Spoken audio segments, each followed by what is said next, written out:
That's not the one I meant to hit. Oops. But anyhow, good morning, everybody. That's how I feel after watching. Did Tom just disappear? Yeah. Oh, wow. Sorry, Well. I hit the wrong button again. I'm hitting all kinds of wrong buttons here this morning. Yeah, and I was about to say, well, that's Monday for you, but that's not true either. No, I've had a Monday of a Friday, though. I tell you what. And good morning, everybody. That, of course, is Andre the Boss Man. I'm Tom Connors. With us is Mexican Iron Man Mike. How you doing? Ariba, I am trapped in my little corner of my house as the air conditioning guys rip apart the first floor. So I'm here. So that's why you got me. I'm in the corner here at the Midnight's Edge command and control post, ready to bring the diversification and inclusion. Yeah. No, I am not in charge of any codes, and that's a good thing. Well, not in charge of any important ones anyway. And also joining us this morning, we have Culture Casino. How you doing? I'm doing pretty well. I have to say thank you to Script Doctor. Your advice was, or your assessment was accurate. I loved Top Gun. Thank you for that. Oh, I thought you were going to say something. I'm glad you did. Yeah, a few people on the panel have seen Top Gun. We'll talk a little bit about that. We'll talk some Star Wars news and all kinds of good stuff. Wait a minute. There's Star Wars. Whoa. There's Star Wars news? Oh, one thing. Anyway, hello, Script Doctor. How you doing? I'm doing well. Happy to be here, gentlemen. How's the weather in Canada, Raining right now. Yeah, it was raining here the last few days, but it's nice today, so I can't complain too much. That's the only good thing today so far. But yeah, we've had some go down because it's Star Wars Celebration. And as I said, they delayed Obi-Wan 2 days just so they could show it at Celebration. As I predicted, I was right. And yeah, so some of us have seen that. Some of us have seen Top Gun. Andre has seen neither. Give me to the end of the weekend, and I will at the very least have seen Obi-Wan. Top Gun, we'll see. Yeah, I have to see the first one first. It's doing well. It is doing well. Which is I good. hope so. I've heard wanted good it things. To do well. It did 19 million for its Thursday night. It looks like, which is pretty much on par with, like, say, Captain Marvel and Deadpool 2, as far as newer films. So if anybody's curious as far as like how good that is, for that kind of a film, that's pretty good actually. So it's basically it's not the typical superhero genre type of film. It's a little bit more of its own thing, and word around town is that it's probably going to break 100 million over the holiday weekend. Well, I think it'll do that at least, because going by, basically, like I said, comparatively, like Deadpool 2 opened to 18 million on its Thursday preview, and Captain Marvel opened to 20 million. So those are two of the newest films in that range. And they opened to roughly $200 million opening weekend. So I think that the original estimates of between 150 and 200 million were pretty sound. I think we're going to see about that kind of a weekend out of it.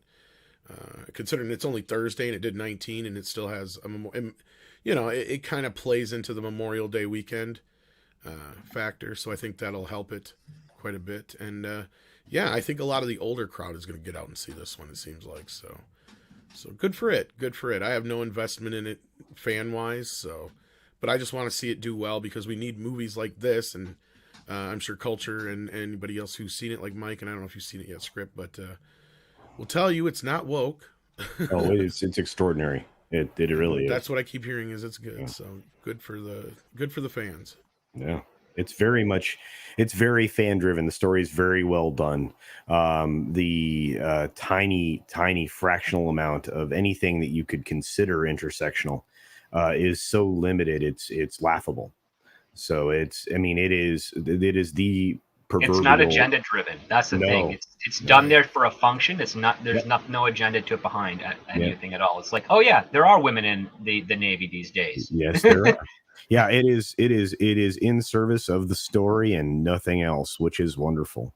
So it is the proper way to do a sequel in every single way, especially if you want that sequel to be more successful than the original. Are we getting into it right now, or are we going to welcome the peeps in chat first? No, I'm sorry. Yeah, I apologize. No, well, let's say hello to a few people first. Let's say hello to War Monkey in the house. I see Darren Hughes here. Thank you for being a member. We got Jordy Lyons here. We've got Dark Winter here. We got Sander Hammerslag. We've got Ghost Rider here. We have Dr. Long Dongler, who also sent us a super sticker I see here. And let's see what that was. It is a thumbs up. Thank you so much for that thumbs up there, Dr. Long Dongler. We appreciate that. And we'll get into some more super chats here in just a moment. We got Dr. Dragon here. We got Brian W. We got Bast here. We have Olaf Venice and D. Bud Martin, who are also members as well. Thank you for that. Judicon, Natasha's here, swinging that wrench along with Jordy. I think was Mr. Trickle Trunk here yet? Well, welcome all the wrenches and welcome everybody in the chat. We got Snail Messiah, Rob Altus, Action Com, of course, and a few other regulars. Dearest sent us a super sticker as well. He sent us a $5 pear character lying on its side, raising his arm and saying, "How's it going?" Well, it's going. It feels like Monday for me, but hopefully everybody else here on the panel is having a great day. And we will start off with our first super chat of the day. Shotgun Fringe sent in $4.99 and says, Andor should have just been called Star Wars Rebellion. He's barely in the trailer, and it looks more about other female figures in the rebellion. You know, this is exactly what I said last night, is it not, guys? It looks like a Kathleen Kennedy production. Well, I said this specifically last night because we were talking about him, and I was joking about how, you know, Andor's literally in the trailer for 5 seconds, and that's if you count him as a kid. Out of a 2-minute trailer, he's in 5 seconds of it. And I said this show would have probably been more well-received had it just been called Star Wars Rebellion or Rise of the Rebellion, Spark of the Rebellion, anything like that, to where Cassia Keyboard is just a character in the show. He's not the star, because if he's the star, you could have fooled me. It looks more like it's the Mon Mothma show to me than anything. So, which, if you would have just called it something like this, I agree with you, Shotgun Fringe. I don't think I'd have had as adverse of a reaction to it, but I'm just like, I don't care about Casio Keyboard. We already know what's going to happen to him. The only reason I remember his name is because I gave him that nickname, right? That's literally the only, because I couldn't tell you anybody else's name in that movie except for Jane Urso. I don't even remember the blind guy's name, right? So I don't know if you guys agree with this or not, but I know like I said, we brought this up last night. So I think Culture was the only one who was there, actually. I saw the replay. Or were you even there, Culture? You weren't even there last night. I saw the replay, and I agree with you completely, 100%. I'm excited by the look, but it's feeling very thin and veiled. And one of the things I like to do is I like to compare these trailers to each other. And I don't know, man. I just don't have any faith in this company's ability to tell a story decently. And I haven't seen Obi-Wan, so I don't know what I'm in store for yet on that one. Let alone Andor. What do you say, Culture? I'm staying away from the Obi-Wan show. I'm not watching it. I will be taking my cues from all of the people that I trust, many of whom are here on this panel. I have zero invested in anything Disney's doing right now. It doesn't matter if it's Star Wars. It doesn't matter if it's Marvel. It doesn't matter if it's the theme parks. I think I don't think I have no interest in this. And I think Tom's right. I think we're going to be going from a 12 episode run to a 9 episode run. I think we haven't seen it for a reason. Because as Tom was mentioning last evening, it's been done for quite some time. So yeah, just to show, like he's talking about Comics Division show last night. What I did is I said, "Hey guys, I've got a sizzle reel for Andor," and we showed it. And I was expecting at some point somebody to say, "Wait, have we seen this before?" And nobody did. And the reason I expected that is because it was a 2-year-old sizzle reel. Because I was reminding people, this show has been done now for 2 years. And it's just finally coming out. Why haven't they released it? I don't know. I think they went back for some reshoots. COVID happened in the middle of it all, so it's hard to say what. Wait a minute. You're telling me they got Boba Fett out? Yeah, I know. That's what makes no fucking sense to me, too. What kind of mismanagement is that at a studio level, if that's the case, in terms of if you were exec of a streaming service or a studio?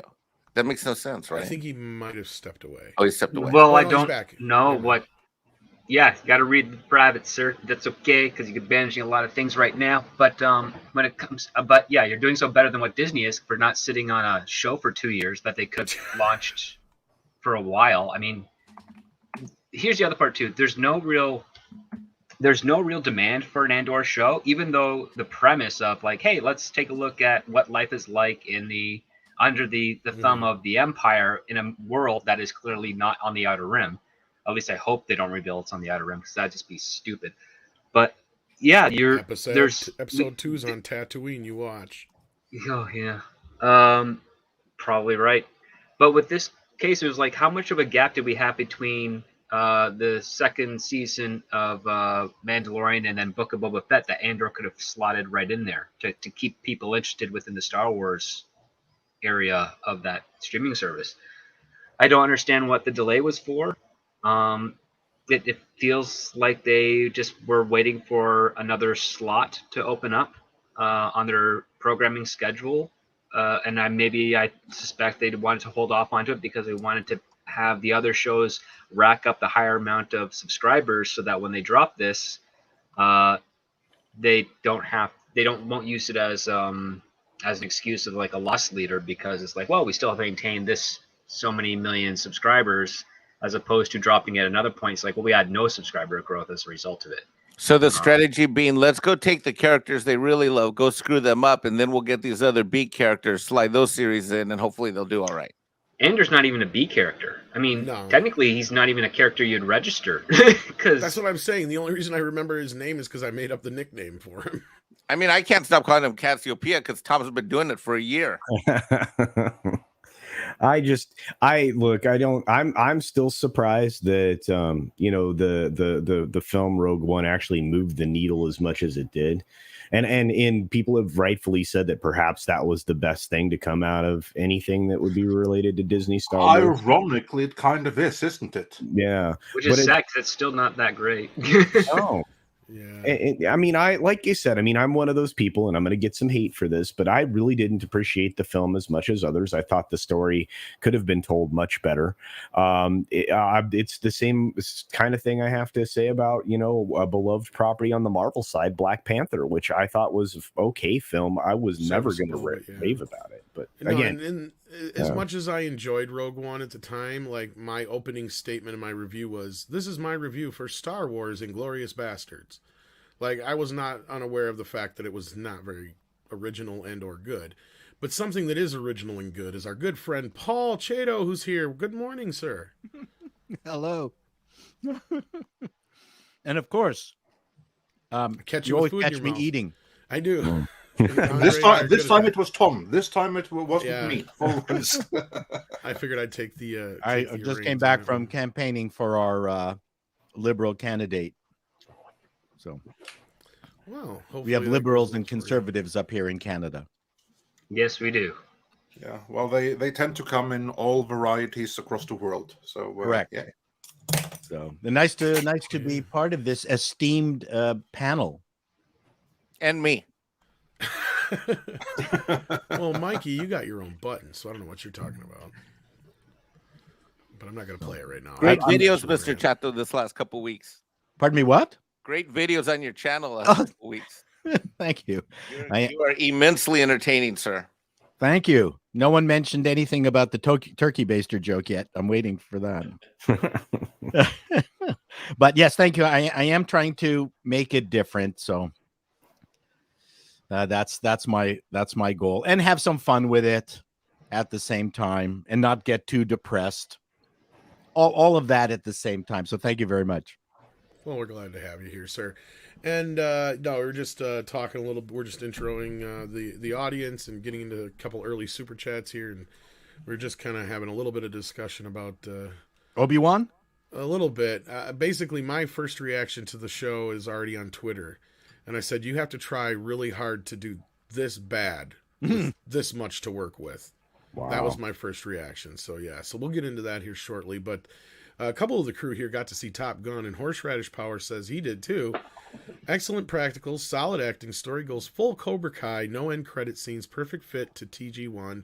in visual and sound, diverse but not woke, need to see at the cinema made for it. Well, thank you for that, Horseradish. And then he comes in with another one and says, everything I see of Miss Marvel, I just think of 2009 film Angus, thongs and perfect snogging with added superpowers. If so, I would watch to laugh.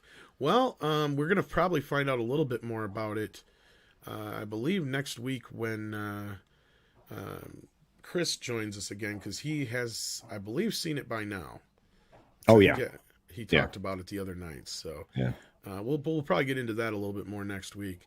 Action Con says, in honor of Ray Liotta, can we play 3-minute video, 1800 Tequila Presents Enough Said Episodes with Ray Liotta? It really hits home.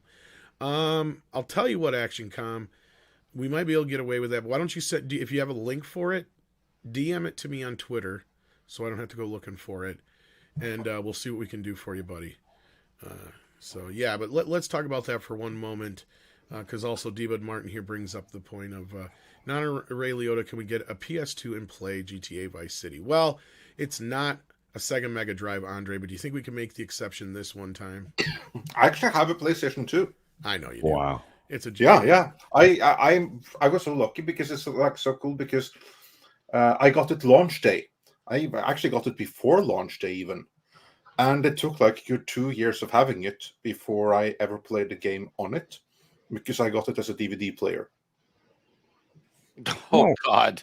A lot of people did that, though. Same here. And we lined up, got it first day from Best Buy or Future Shop up here, only for the DVD, because it was the cheapest DVD player. Up to that point, DVD players like $700. And it was a pretty decent DVD player, too.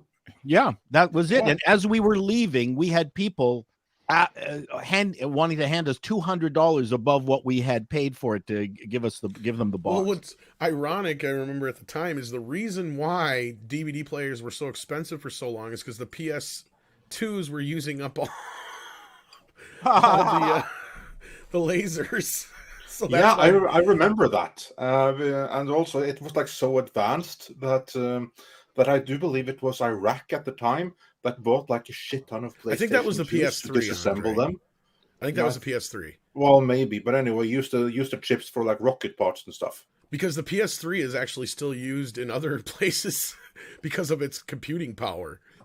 I bought the Matrix before we had any way to play it, and I just held on to it for months.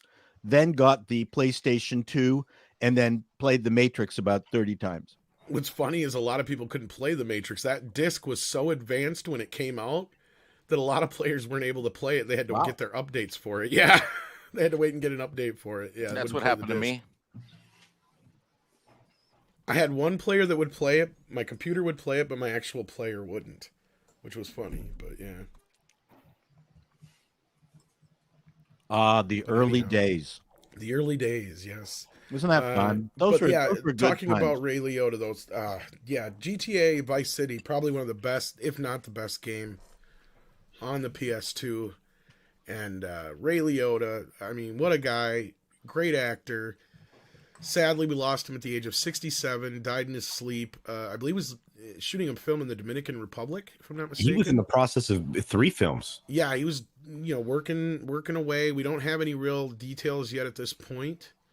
It's a tough one. Tough. You're kidding? I'm 67. I really hate listening and finding out about people who have died around my age. I know, that's my dad's age too, so it's like, yeah. Oh, thanks, Tom. I know. I didn't know how to bring. Oh, no, I mean, seriously. I mean, someone in their 60s is not. It's too young. It's too young. Then there's something is off because you're not supposed to die that age if you're. Well, here's the thing with Ray. Healthy. He has been a heavy smoker for many years. I don't. Well, do we know that he died of cancer? I know, but I mean, there could be many reasons to do with it, and there's also been. He's also, I guess, has a history of, some dependencies, but I don't know if that played a role in any of this or not. Yeah, because that's like the thing. Don't know if it was a jabby-stabby situation. Don't know if it was. There's typically like some advanced warnings for like those things which are like habitual. It's not that it just comes in a second. Then you have some advanced warning. Well, here's the thing: is he's gotten a lot of facial work over the years, so a lot of people think that it has something to do with some of his Yeah, habits. maybe So who it's knows, impossible to say until they. health-wise, where he was at, but I don't want to make assumptions on any of that. Right now, I like I say, he's in one of my top 5 favorite films of all time. I see his face every day right next to me here on my wall. I got my Goodfella poster up right next to my Jaws one. So I mean, he's been in tons and tons and tons and tons and tons and tons and tons of films and television shows, from starring roles to cameos to extremely memorable performances in questionable films like Hannibal. Well, he did eat his own brain in Hannibal. Yeah. That's my point. Is he's great in the film, but the movie itself. Ironically, that's the role I remember him best for, and he was really good in that role. That's what I'm saying. He's even good. though Ridley Scott kind of screwed it up. I still to this day, when I heard that he died, that was the first movie scene that popped in my head. I had nightmares forever, months after I saw that scene, months. And he has a very memorable cameo in Muppets from Space. In fact, if you're a fan enough of Muppets to have watched the commentary, he's part of an ongoing running joke in the commentary between Gonzo and Kermit, I believe. You can't discount Something Wild. Oh yeah. Oh yeah, Something Wild. That's right. I think that was his first movie, and it was the first movie that I ever saw that. How can I say it? It set up a premise, a happy kind of premise, and then they stole it. And then he came on, and oh, this is really violent. Ooh. It really caught you off guard. Yeah, I remember that film was a bit. I don't want to say controversial. Yeah, it was controversial because of. Yeah, I guess that works. They For a couple of reasons. Yeah, I mean, it was him and Jeff Daniels, right? Jeff Daniels. I mean, holy smokes. What's her face? Melanie Griffith. Yeah. Oh, but a brilliant movie. Yeah, like I remember when it came out. My parents wouldn't let me watch it when it came out. That's all I remember. And then I seen it years later, and that's probably where I was like, I don't know what the big deal with this was, but okay. Like, I guess maybe when I saw it by that time, it was just kind of like whatever. But no, he's a great actor, and of course, most memorably in Goodfellas, of course. Probably his most iconic role. He'll always be. Yeah, his short portrayal of Shoeless Joe was my favorite. So. Yeah, and of course, Shoeless Joe in Field of Dreams. Yeah. He will be missed. The movie that makes me cry every time. Me too. I'm a huge baseball fan. So yeah, sadly we heard that, and then also we had Andy. Oh God, I just forgot his last name, from Depeche Mode. We have it. We have it there. If you go and check the chats, I marked one, the most recent one from Sander Hammerslag, who points out that Andy Fletcher from Depeche Mode. Fletcher, sorry. He also passed yesterday at the age of 60, which is also a reasonably young age. So yeah, that is unfortunate. I'm a fan of Depeche Mode. I've had the pleasure to see them in concert. So yeah, saddened to hear that he was a vital part of their sound, and he will be missed by fans everywhere, and of course his closest ones and family. Yeah. So yeah, a sad day yesterday in that respect, but also lost the drummer for Yes. Yesterday. Yeah, I was going to say there was another death too. Yeah. So too much, too many. What? Bill Bruford? The drummer for progressive rock band Yes passed away yesterday. So, but Bill Bruford was the drummer for a while. Might not have been him.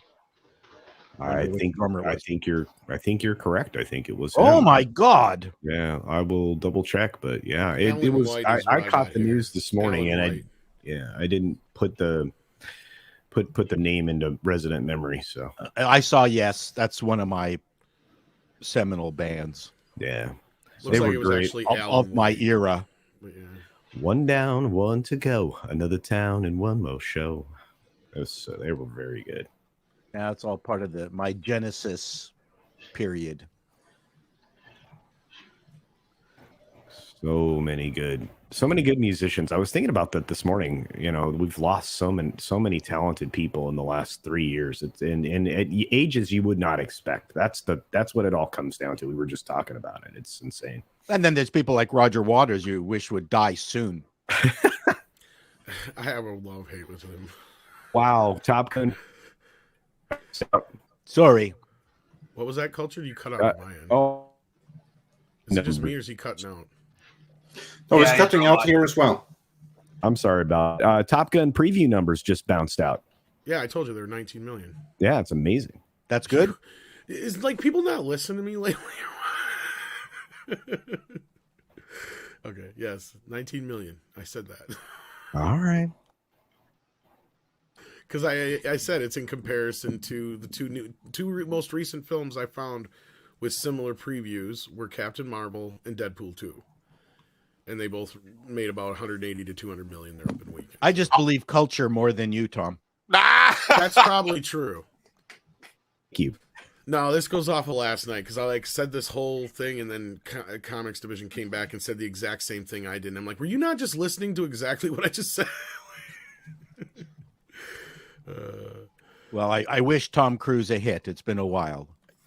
I'm rooting just more for the idea of the film, right? Like I like that it's not necessarily a comic book movie. It's not a woke movie. It's not a movie with a big agenda. It's, yes, it's a sequel, but at the same time, you might as well say it's almost original because at this point it's a sequel to a 40-year-old movie.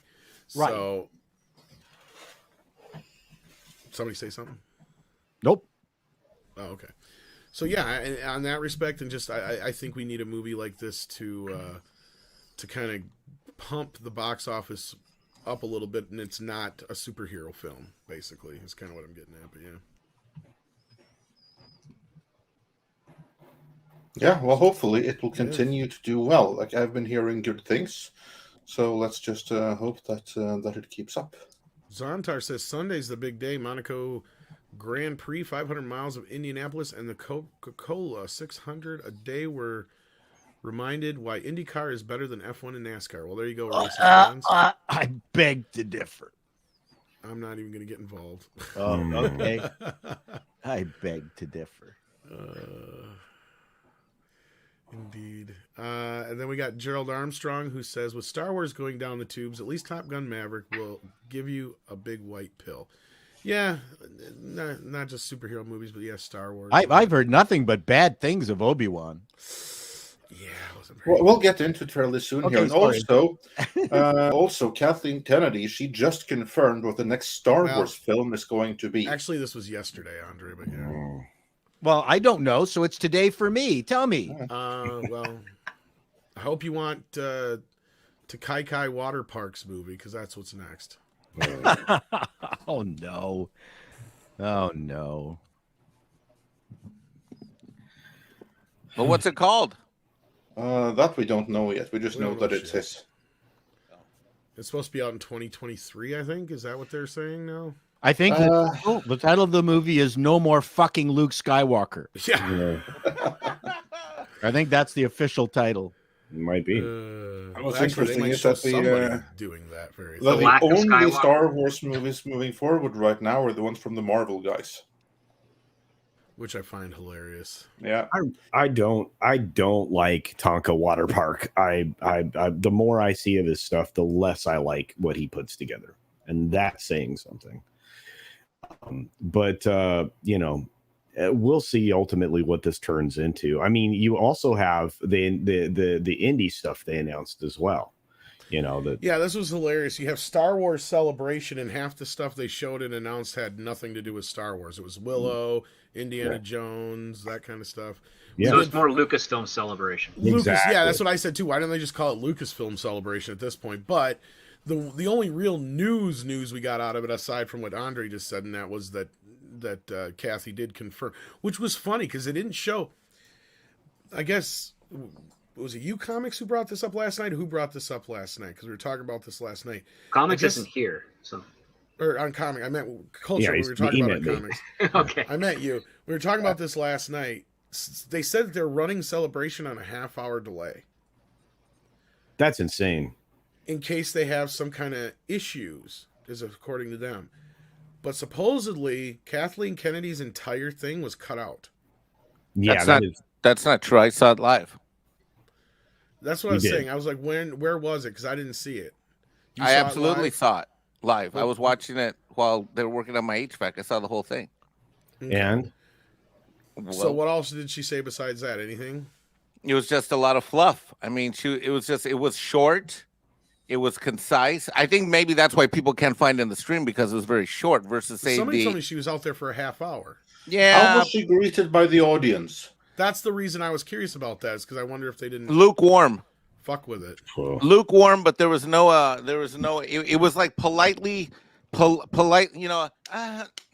Is that the new Jedi? It's kind of like when Chato comes on, it's like, hey, Mexican Iron Man comes on, it's kind of, you know. That's not is that the new Jedi, lukewarm?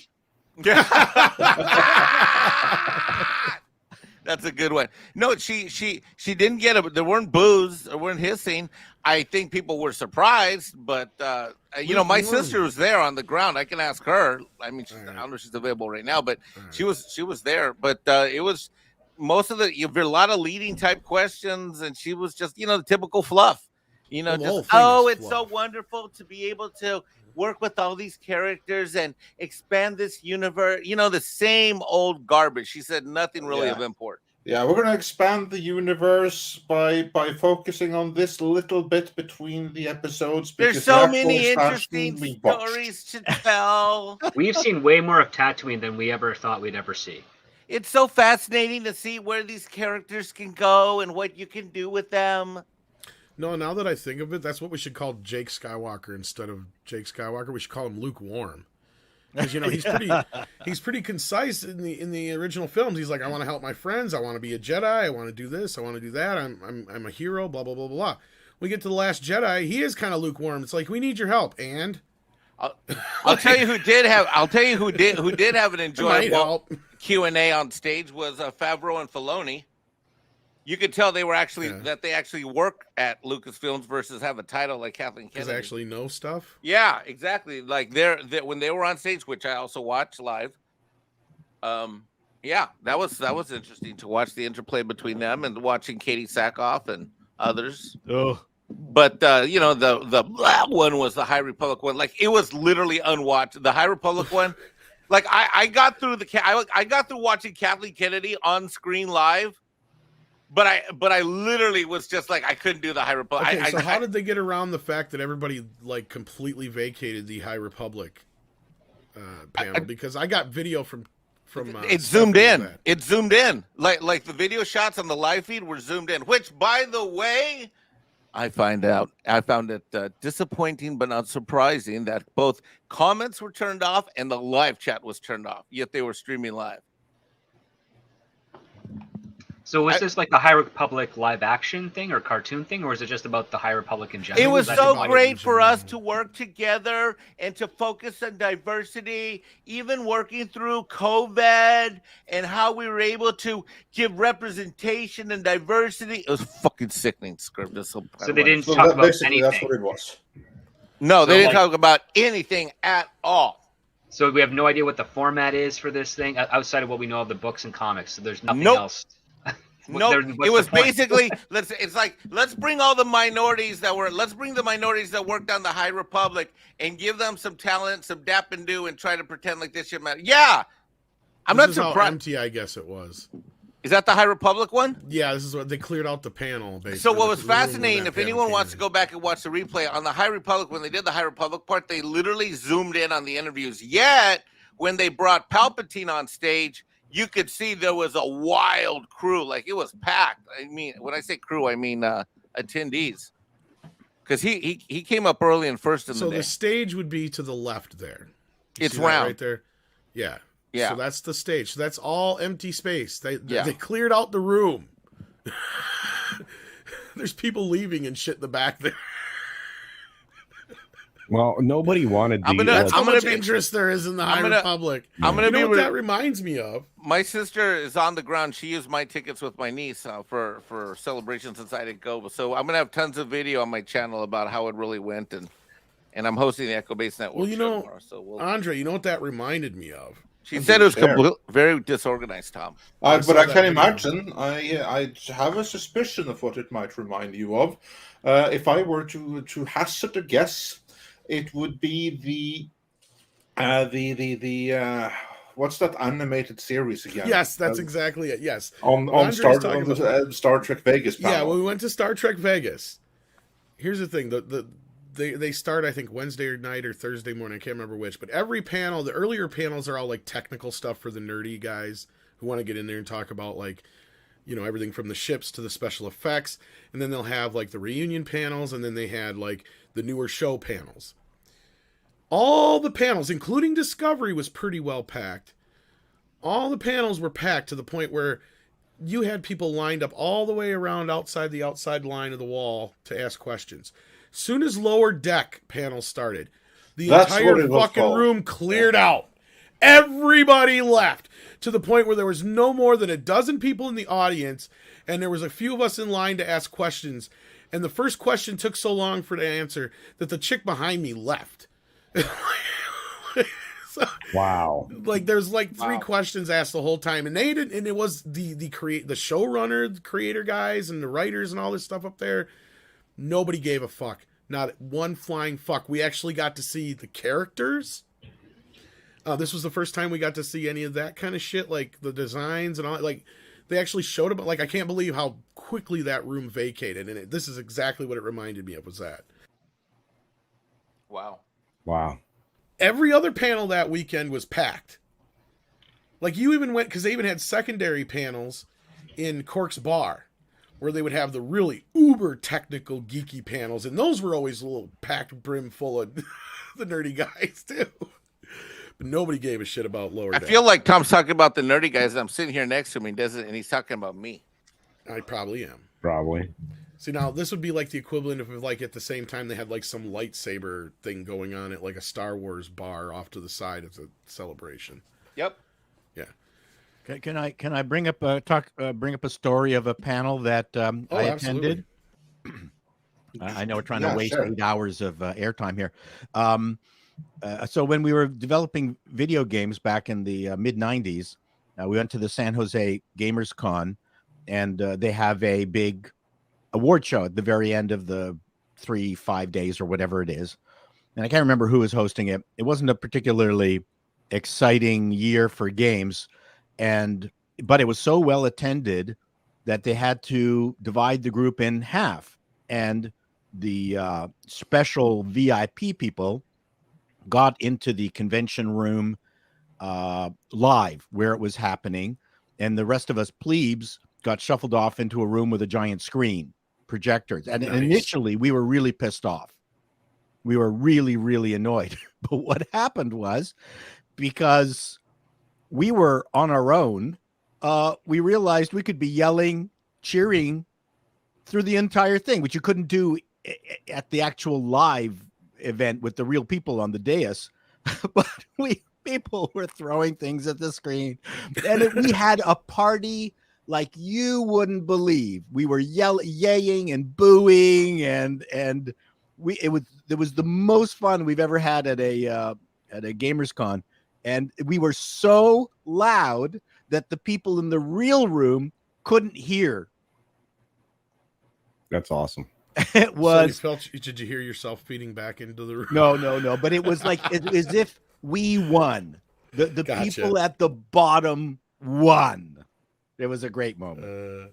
No, but kind of tangentially connected. We did get one bit of Star Wars news. Now watch this segue, because as you all remember, there's this show called, what is it, Prodigy on I was gonna say Netflix, Nickelodeon. Star Trek Prodigy or whatever it's called. Yeah, I've never seen it, but there's supposedly it's the one about derelict teens who steal a ship or whatever. Oh, so that's what it's about. Okay. Well, it sounds like we're getting a very, very, very similar show from Star Wars called Skeleton Crew. All we know about it is that is the one that was under the name Grammar Rodeo that we heard about just about like 2 weeks ago. It was. Yeah, it was referenced in the Vanity Fair article. So it's Goonies meets Star Wars, basically. I'm willing to bet that Jude Law, who's the only announced cast member at this time, he's probably going to play the baddie, if I had to guess. And it's about 4 teens or something to that effect. It's supposed to be in the tradition of classic emblem 80s films, so in other words, Goonies. Before we move on, I have to ask everyone here on the panel, how excited are you for a Goonies ambulance-style movie right now, in this day and age from Star Wars? Nope. I want to hear I what believe you this all is have actually to a say. series, isn't it? This is Or a series. Because this is the one that what's-his-face from Spider-Man's doing. You got to be more specific with what's his face. The director. The director of the new Spider-Man movie. John Watts? John Watts, yes. Yeah. Okay. This is the Watts series. I don't have any faith in anything coming from anybody right now. I mean, like I said, some faith was restored, but because of Tom Cruise and Top Gun. But I have no interest whatsoever in seeing them destroy Goonies. None. You've been talking about so lovingly about Tom Cruise in the last. I have hours. been. Oh, wait till you get me started on our review. I tried the other night on Tuesday and I got shut down, but I'm ready to express the Valentine's love for Tom Cruise. Well, I thought Culture was going to masturbate to him. Well, hey. Hey, Culture, you get out of the way. You get away He's from like Tom Cruise. Tom Cruise this, Tom Cruise that. I'm like, Jesus, come on already. He was good. That's phrasing. So good. He was good in Day After Tomorrow. Yep. I love that His movie. best Me film too. ever is Tropic Thunder. End of You can discussion. watch it over and over again. Tropic Thunder is good too. Skeleton Crew. Here you go. This is what we got.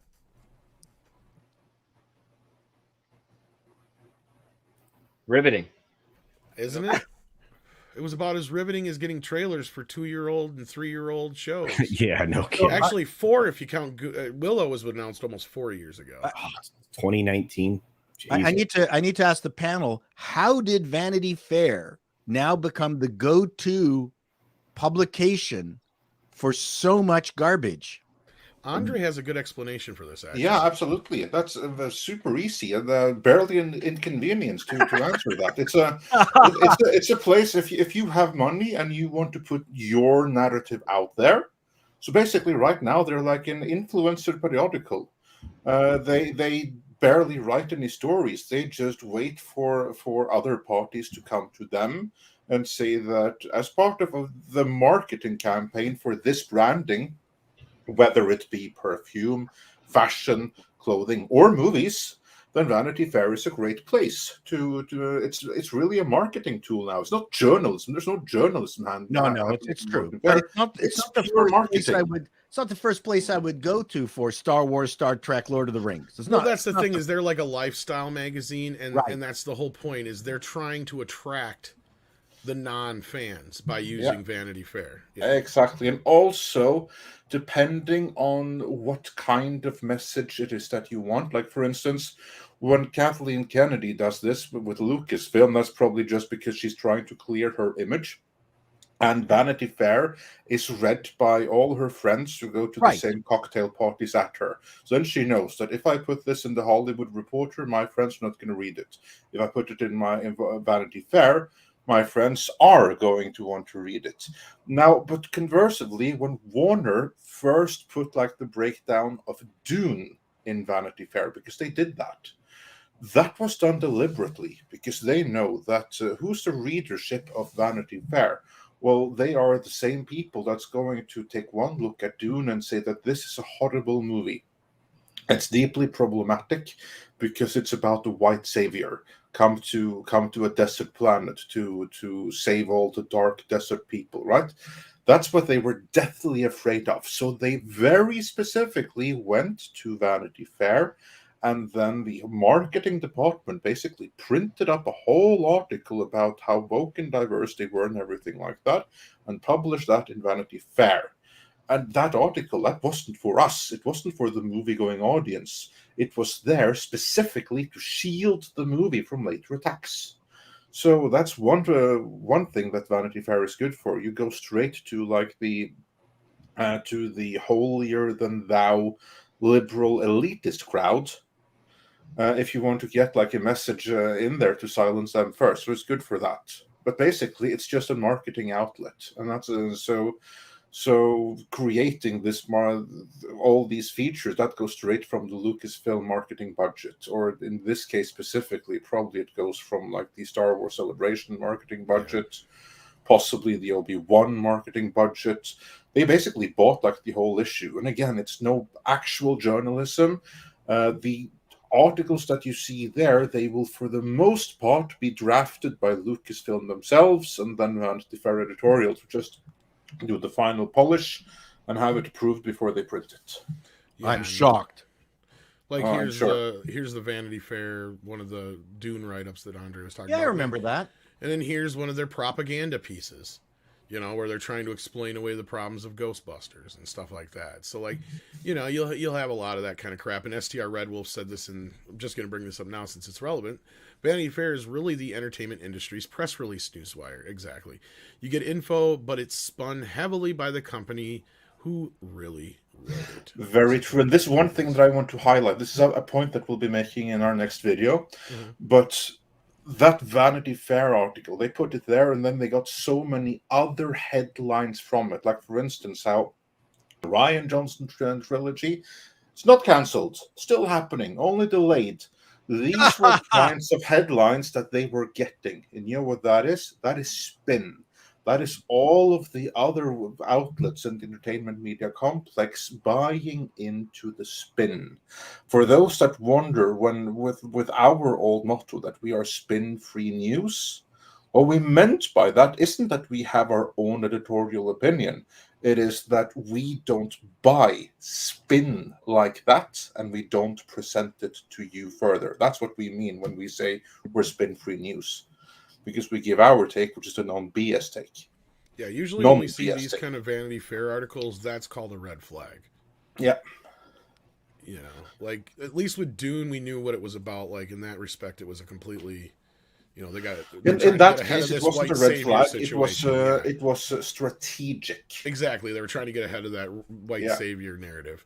Exactly. And that's the point. And it kind of backfired, because that's the moment when all the fans kind of like turned against the movie, whereas we were like the only ones that were like saying, no, actually, the movie doesn't have to be woke because of this. You have to see this article for what it is. It's not made for us. Right. We happen to read it and will react to it, but we're not the target audience. The stuff that's made for us are the cool trailers and stuff like that. This thing highlighting how woke they are, that's for the Vanity Fair audience. And I tried to point that out into one of my videos, that this is not for us. Exactly. Well, it's just like you always say, you know, the stuff made in Hollywood is for them. Yeah. Right. And that too. They have to make sure that whoever they're eating lunch with, they don't piss off. Exactly. Because then they won't be able to eat lunch with them the next day. And Hillis Mallory points out a bit of an oxymoron. Well, it's a play on words. Vanity Fair. Wait, vain is rarely fair. Well, I think they mean the fair, like as in you're going to the fair, like a show. I think they get it. I know he's being hilarious though. So I'll give you a.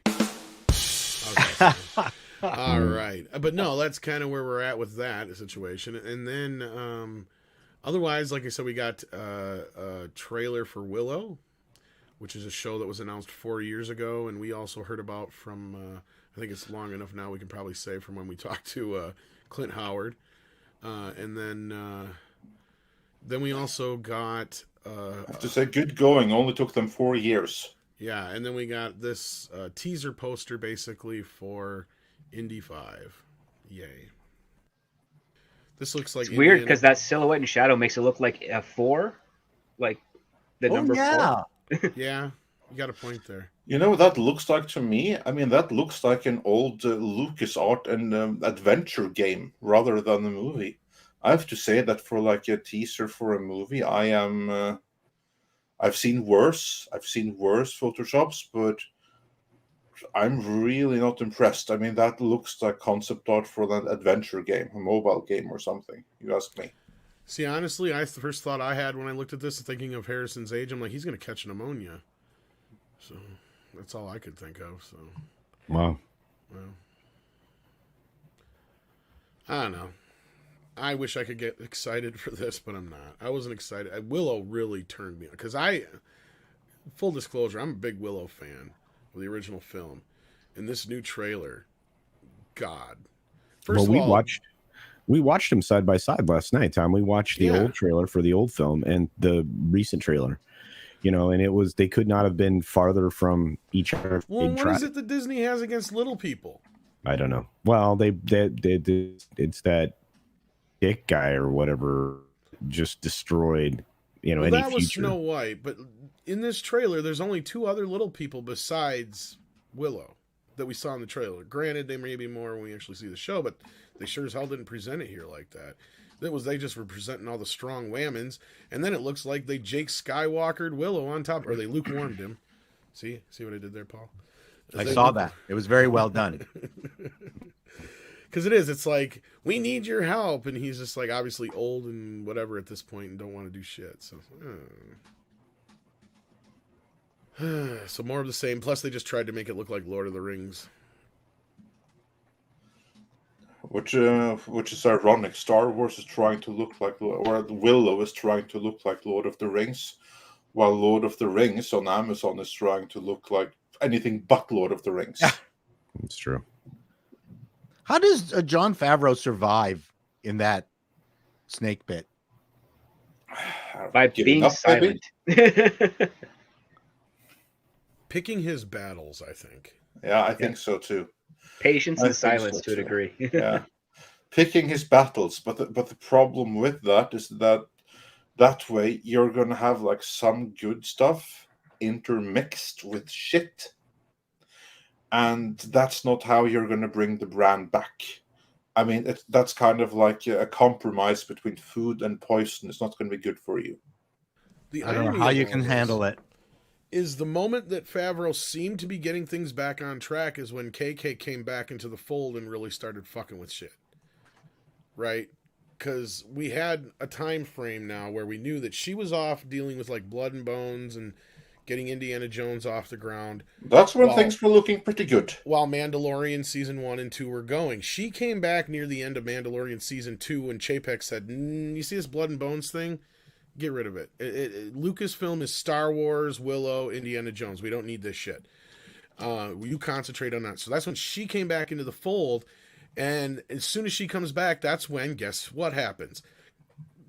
We have the firing of Gina Carano, which basically sent Favreau's entire plan into a complete overhaul. Isn't that interesting? Isn't it? And that's where we're at right now. Boba Fett's been shit. And if I didn't already bury the lead before, look, Obi is fucking shit. It's garbage. I am so disappointed with that. And I even said it on Twitter. I'm like, you have to actually go out of your way to try this hard to be this bad with what you have to work with here. So it didn't help that it had Flea in it? No. Yeah, I know. Flea, who I wanted to also call Needles, and just have like I'll be honest with you. thing. I think KK went and said, you know what? I want that Fleabag person. And they thought, oh, Flea. So they got Flea, and then she's like, who's this?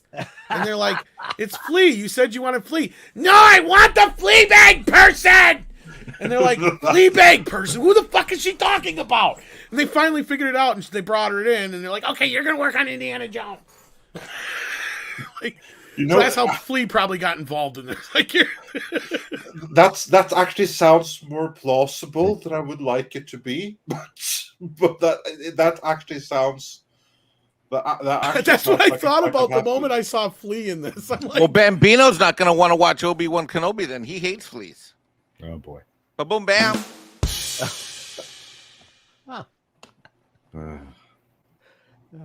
Wow, this is my last Friday he's show. not I'm never horrible getting in on. it. He's playing his typical kind of Flea self. The script is fucking horrible. Like, I mean, I guess we want to take like 5 minutes to get into this, I suppose. So you mean it's a very empty show? show. Amazing.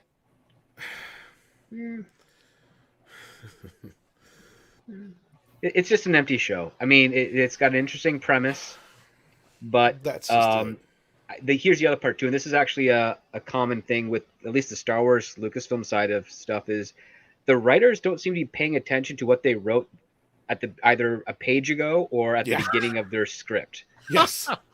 Because you have characters flip-flopping all over the fucking place. It's not even flip-flopping. It's like we established this, and then the next page, something happens that completely contradicts what was established. Yes. So a good example is like, say, the last episode of season 2 of The Mandalorian, where the two guys and the Empire guys say, "Oh, comms and shields are down," and then over the comms comes Boba Fett or whatever saying, "Prepare to be boarded." It's like, if your comms are down, you cannot receive that message, and it's like, and there's another thing like that with Obi-Wan. I won't get into spoilers, but it shouldn't be there.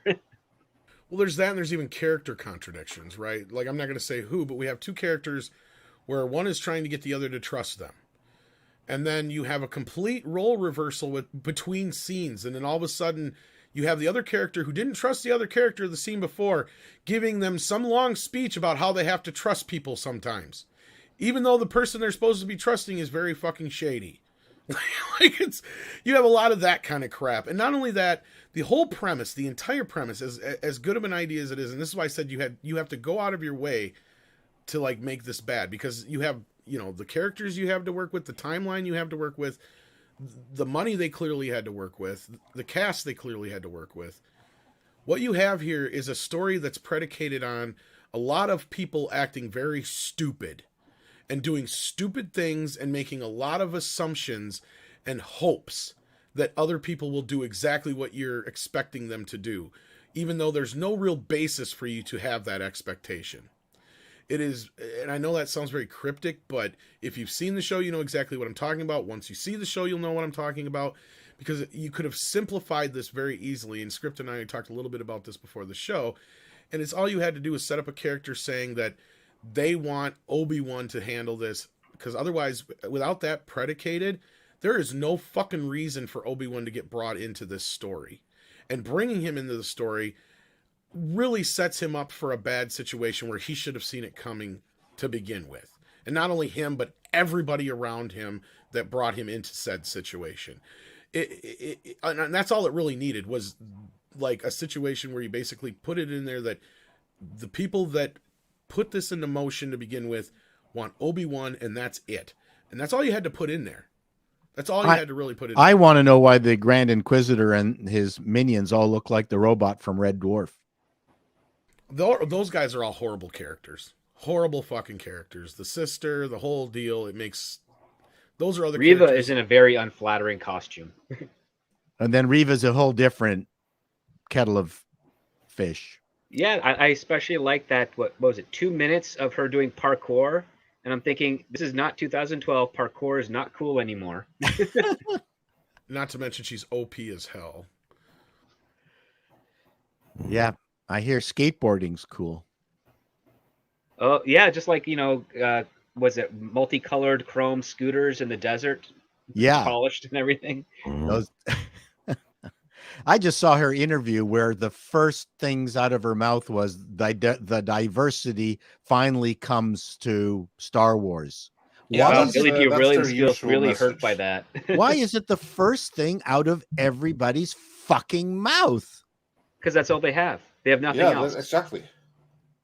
It was there's nothing Birds else. of Prey. I was listening to the wretched interviews. It's like the first thing that everybody wants to talk about.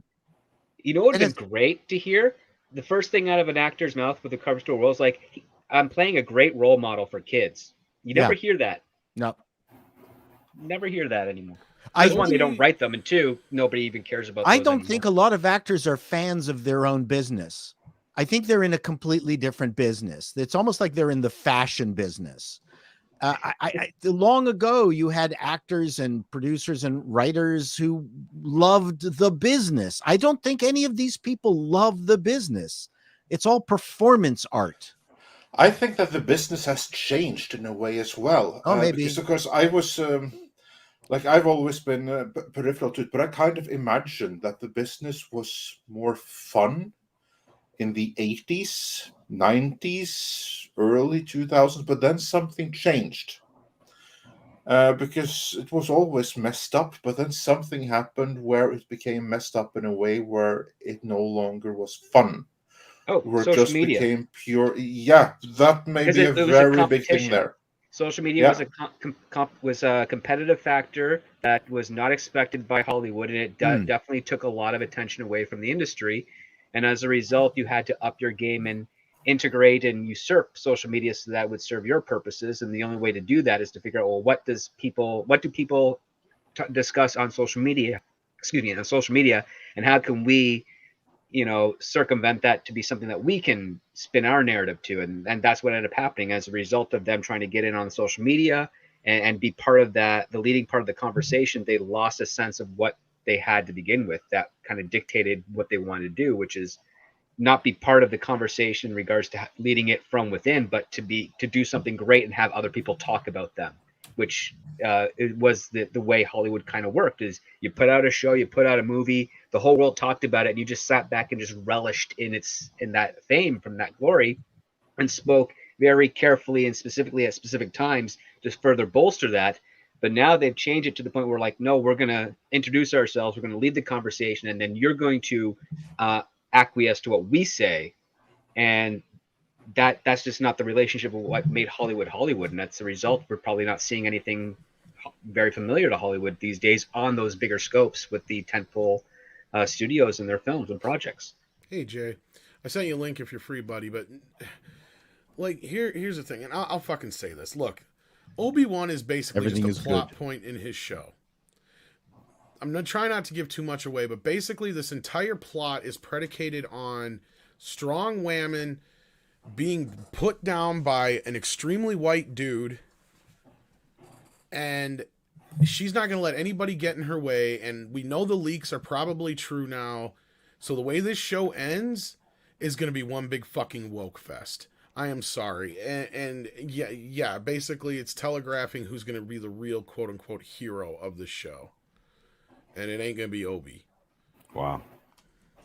That's very disappointing, because I was hoping that with the setup, because we know the spoilers, that we put up a video that not a lot of people have seen, but we did put up a video breaking down the spoilers. And from what you're saying so far, it's 100% accurate. And probably it's going to continue that way. Now, my reading of it was that there's actually two ways that these rumors can go. With the end spoilers, they're probably being 100% accurate. But there's two possible interpretations of them, depending on the execution. One is that it is absolutely Obi-Wan's show, it just has a really well-developed villain in Reva. The other is that Reva steals the show. The end rumors there, they can be true in either of those scenarios. So it depends on the execution in between. But how you're describing it sounds like more like another traditional Disney sidelining. He doesn't even show up till two major scenes happen in the show. Because first of all, you get almost 10 minutes of recap of episode 1, 2, and 3. The movies. Like, that's how it starts. Then you finally get the intro part. And then there's two whole big major sequences that happen without him. And then finally he's brought into the story. And he's really just kind of pushed into the story. And it just... I really wanted to like it. I did. I really, really did. And they get you... And putting those scenes from the first three, from the prequels in the beginning is smart. Because it reminds you of why you liked this character as Obi-Wan Kenobi. And so it gets you in that mindset to where you're like, okay, I'm ready to kind of get into this. I'm ready. I'm open to the idea. Just entertain me. And unfortunately, we have this problem. And I feel like this might be one of the reasons why Kathleen Kennedy was bringing up the fun factor, is when it's all said and done. And they brought this up when Favreau and Filoni nixed the scripts, that A, it was too much like Mandalorian, and B, they said the ending was too much of a downer. So we know the ending got kind of switched around too. So I have a feeling that that's where this show is going to be. It's going to be one long depressing fucking show. And when it's all said and done, it's not going to be any fucking fun. And we haven't had really much fun in it yet. There's one character that's fairly well casted, and they are okay, but they're kind of... Please tell me it's Flea. No. Flea is actually all right. Flea's okay. It's actually a surprise guest spot from RuPaul. Yes. No. No. It's one of the characters that is a younger version, but they're not too badly cast. That's all I'm going to say. The problem is the story and the script, though, right? I don't know if script agrees with me on this casting of this younger version of this character or not, but I don't want to give away spoilers. They're fine. But yeah. Yeah. Yeah, they're fine. Yeah. They're just not writing the character. They're not writing a younger version of that character. They're writing Exactly. a younger version of the actor who played that character. Actually, that's Pretty what I much, noticed. yes. And again, like we all know certain aspects of the show, but yeah, let's just say that part was fine. But other than that, a lot of meh to bad writing, put in some very fancy packaging, I guess is the best way to put it. I don't know if you have anything to add to that script before we move on here. No? Well, Jimmy Smits has two really good scenes. Yeah, that's true. In there. In fact, he's not he's not treated badly at all in this thing. He's actually quite a good character. I wish we got more of him in the prequel trilogy to establish his relationship with Obi-Wan, which was a huge flaw in the prequel trilogy. That was probably the best stuff was on Alderaan, yeah. Mm-hmm. And yeah, I mean, there was also a scene with what we see in the trailer with Owen making his statement to Obi-Wan about the training and stuff. That was actually pretty decent. It scraped Owen's the surface really of something. What's his name? The actor? Can't remember. Edgerton. Joel Edgerton. Yeah, he's really good in this so far. He was pretty good, and I also like the fact that Owen does not know that Anakin is Darth Vader. He that's established in the show. Owen does not know that, which I think is true to what the original trilogy should be. He should never have known. But there is another reveal that's very unbelievable. Yeah, there's another reveal from another character that's really like spins your head. Actually, kind of two, because we brought that up too. There's another character who shouldn't even know most of this shit. I'm so glad I am not going to watch this trash. Because that's the thing, and that's what I was saying before, is this show is set up on so many, like, we hope this individual does this, so this other individual does this, so this other individual does this, so that it all works out. And the tangential connection is found in a way you're just like, yeah, that's really, really thin. Right? Like, you're just kind of like, And that's where I said, it could have easily just padded in there just to say, like, we want Obi-Wan, and that's it. And that would have been easily, like, cleared up a lot of that bullshit.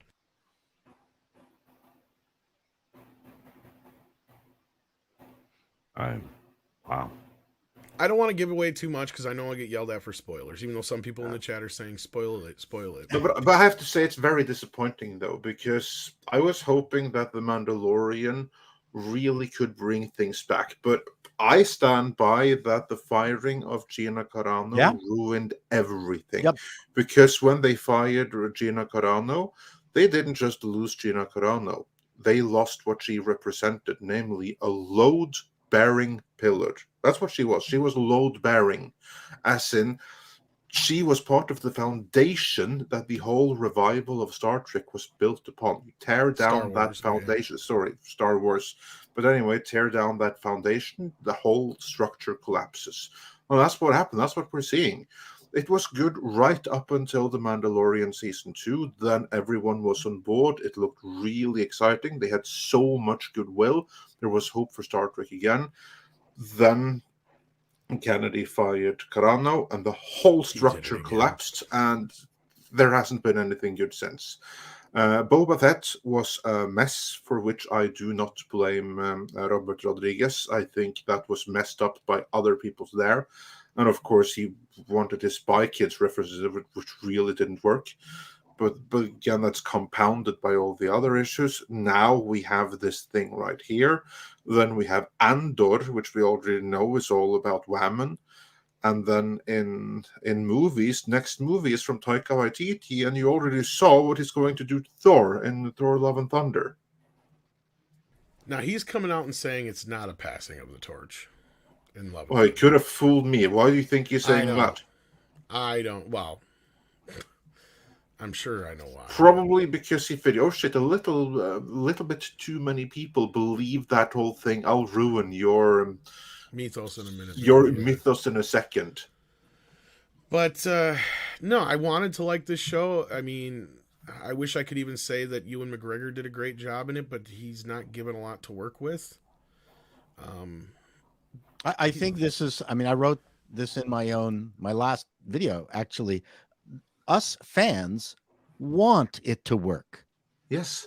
It's something that a lot of the people who are against us right from the word go because they don't like nerds and geeks. They've never liked us. They've wanted to take these properties away from us for a long time. Just don't like a bully understand. tactic of stealing your lunch money. Yeah. Here, yeah, that's right. Hey, are you going to drink that milk? I'll take it. But I'm low on calcium.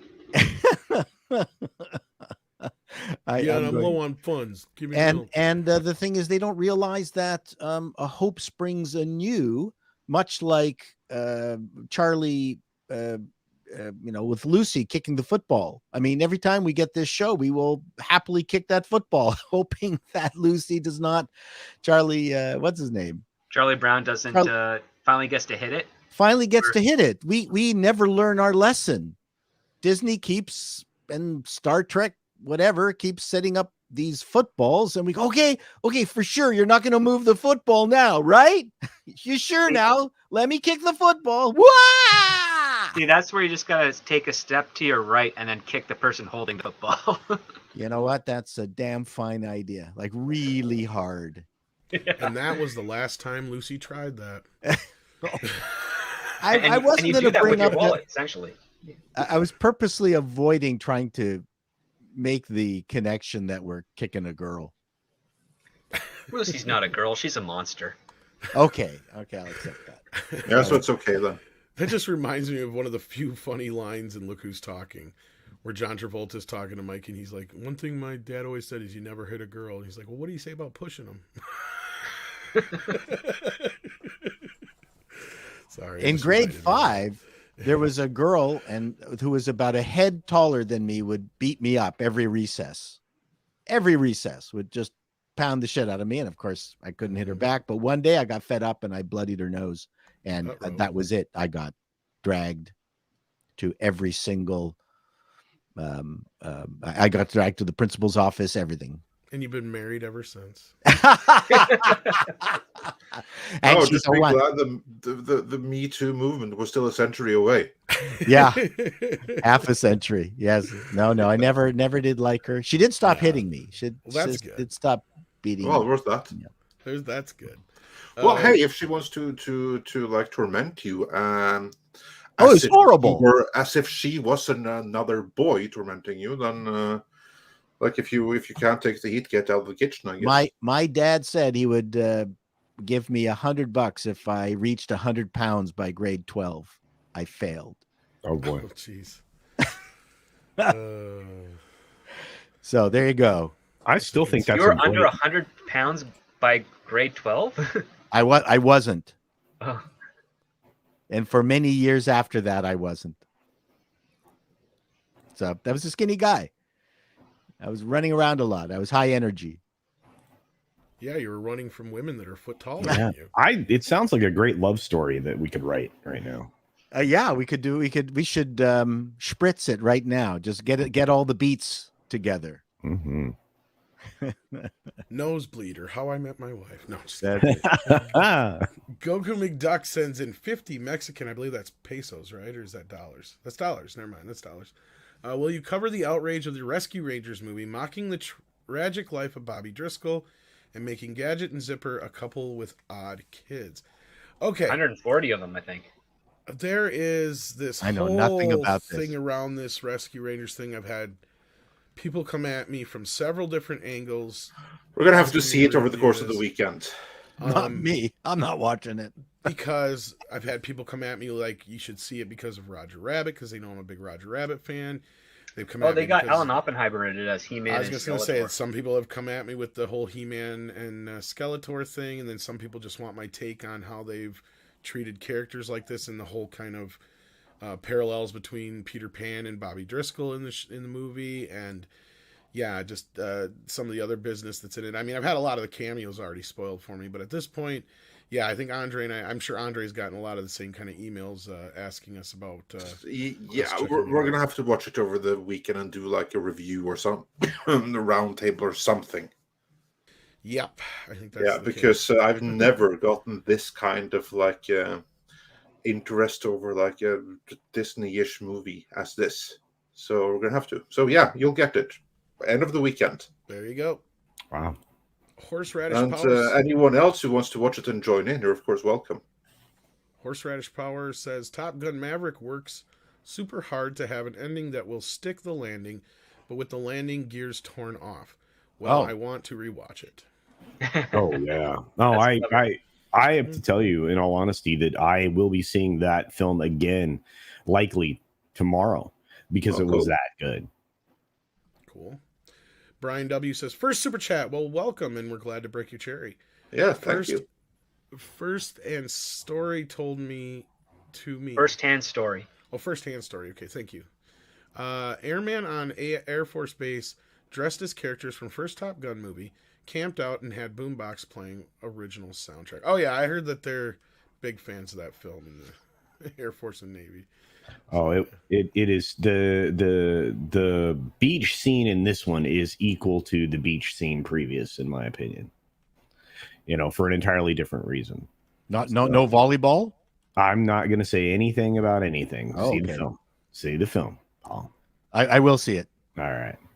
It's not too jingoistic for a Canadian. No, you'll love it. No, it's good. Yeah. Okay. Because we Canadians are very fearful of jingoism. Oh, I'm well aware. I'm Canadian myself. Yes, I understand that. Yes, I know. Yeah. You speak the same language. We do, eh? Hey. Absolutely, eh? What's that all about? Are you sorry? Oh, speaking of a boot, I did finish off watching the Mike Myers series. Oh, the Pentaveret. The Pentaveret. I finished it. So if you want later on a quickie review, I'll be happy to give you a quick review. I'm not going to do a video on it. Well, is it good or bad? It's Mike Myers. If you like Mike Myers, you'll love it. It is. Well, it depends. Are we talking Mike Myers? Yeah, exactly. Actually, that's the perfect answer. I really did like the Love Guru. I hated that movie. See, so but to me, it had so many tiny jokes that most people didn't get.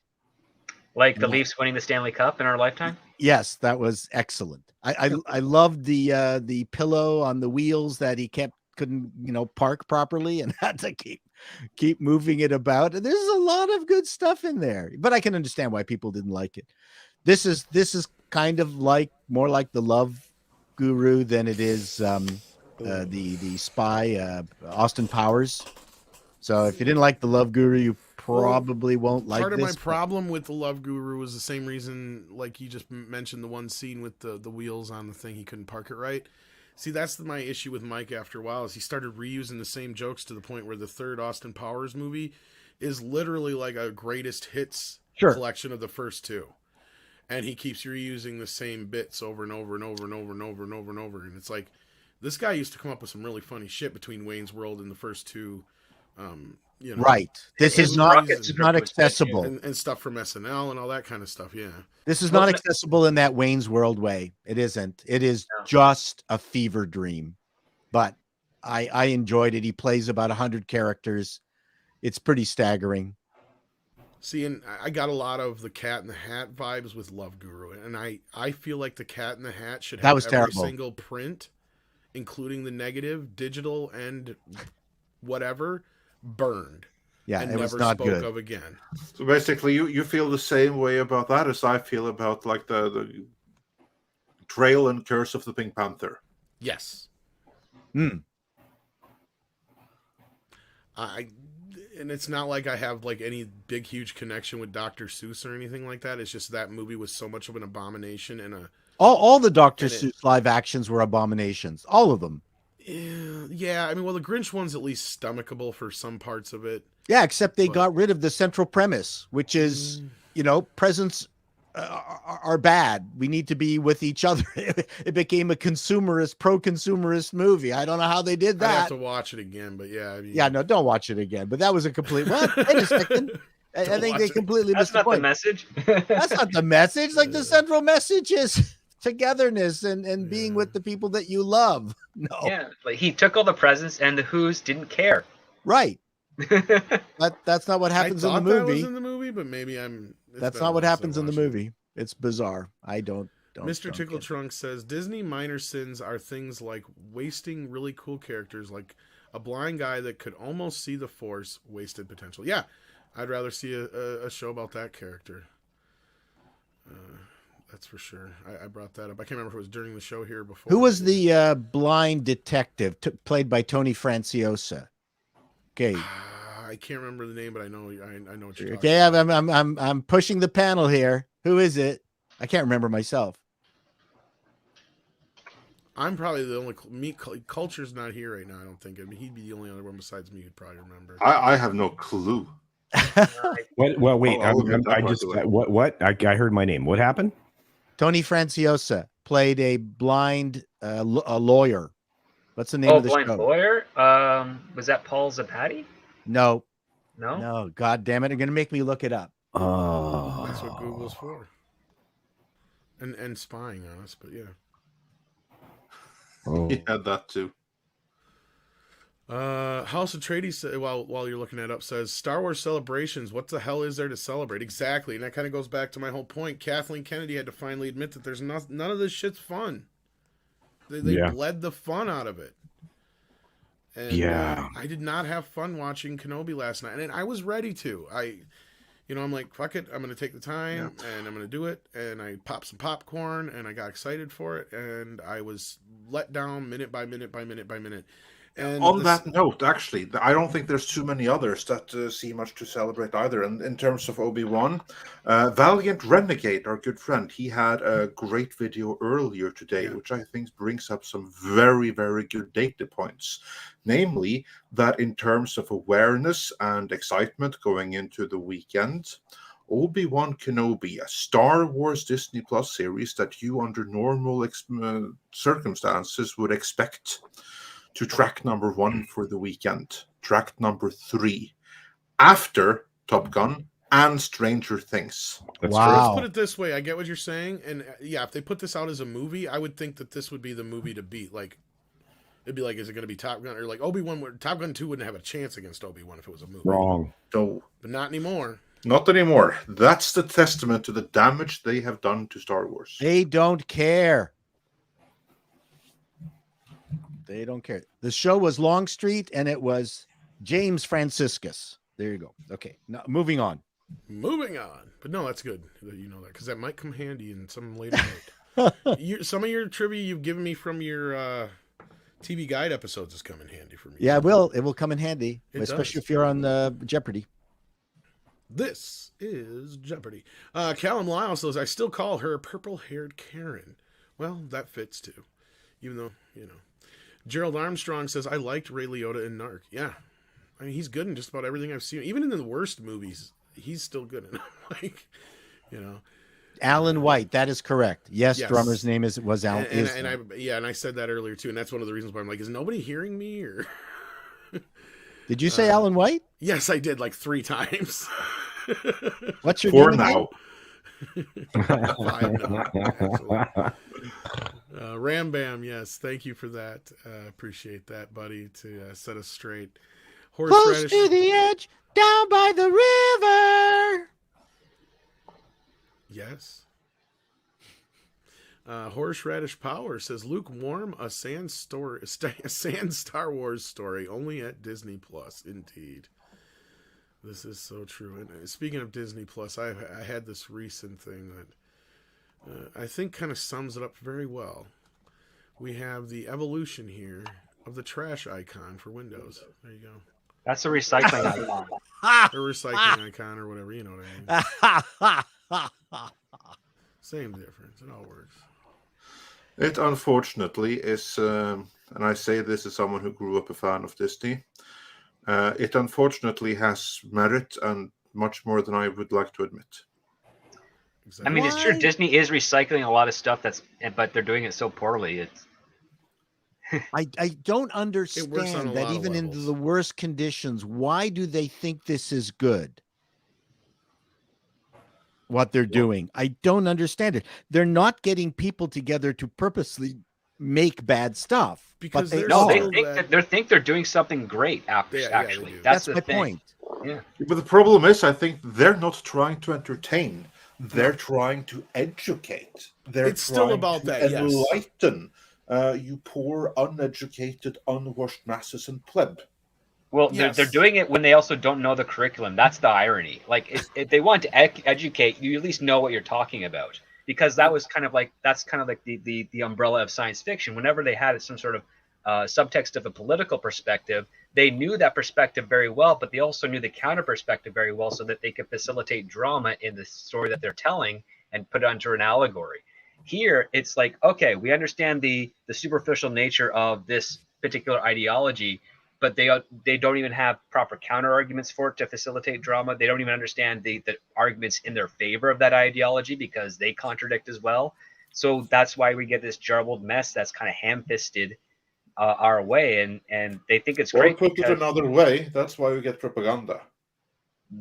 Yeah, but even propaganda is more articulate than some of the stuff they're doing. But you're right. I think they are fearful of putting up the other side in its entirety, or even partially, because they don't want to convey that idea at all. So they have only one side. Yes. It's just like the concept of what we saw over the last 8 years when a person was going to make a speech somewhere. They're like, they don't deserve a platform. It's like, we'll just deplatform them. So we'll do that in our entertainment. We'll deplatform the opposite idea and just have our own side speak. And even if you just take a look at the latest BuzzFeed article on taking down Ellen DeGeneres, one of the key pillars in it is how her group, let's call it, was shocked that she admitted that she was friends with George Bush and did not give Kevin Hart enough of a hard questioning about his past gay jokes, tasteless gay jokes.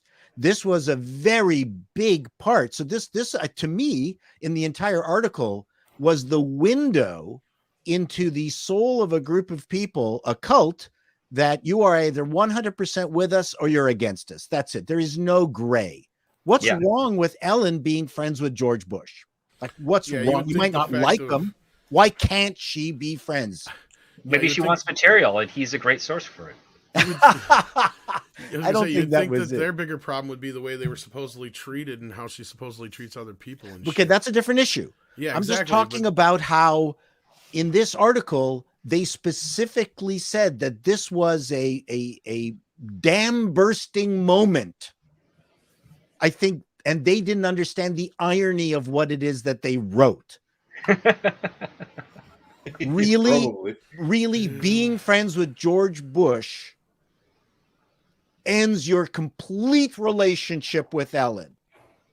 You can have 19 years worth of good woke experience, but oh my God, you helped sat George at a baseball game with George W. Bush, and that was it. Yep. You helped him across the street, and that's it. You're done. You're persona non grata. The ultimate guilty by association. Yes, there you go. And it's one of the main reasons why I've watched myself go from very kind of centrist to just like, you know what? This whole thing is kind of just swirling around me at this point. Well, I've gone from centrist to I don't care. Yeah. But anyway, yeah. So to me, that to me was very instructive. Just the, you know, you gotta be accepted. You have to accept the cult 100%, or you're gone. But on that note, Darkwing asks, "Is this Star Wars Celebration this year awake?" No, it's awoke though. That's all it was. Like all the panels, and this is what I was saying last night and a few times before. Like, yeah, the final is going to come out of Lucasfilm probably. Like they are so deeply embedded like ticks over there, which is funny because one of them compared us to ticks when they're the real ticks, right? Like they're the ones who are so deeply embedded in this place. And I've gotten messages from people who have been part of Lucasfilm for I can't say how many years because it could even possibly dox who they are as far as the employees. And they've said the same thing. They've watched this company change since Disney has taken it over. And how the woke has taken over and how everybody's afraid to fart the wrong way because of what Paul just explained. You know, like if you're friends with the wrong person, you think the wrong thing, you say the wrong thing. Oh, well. Yeah.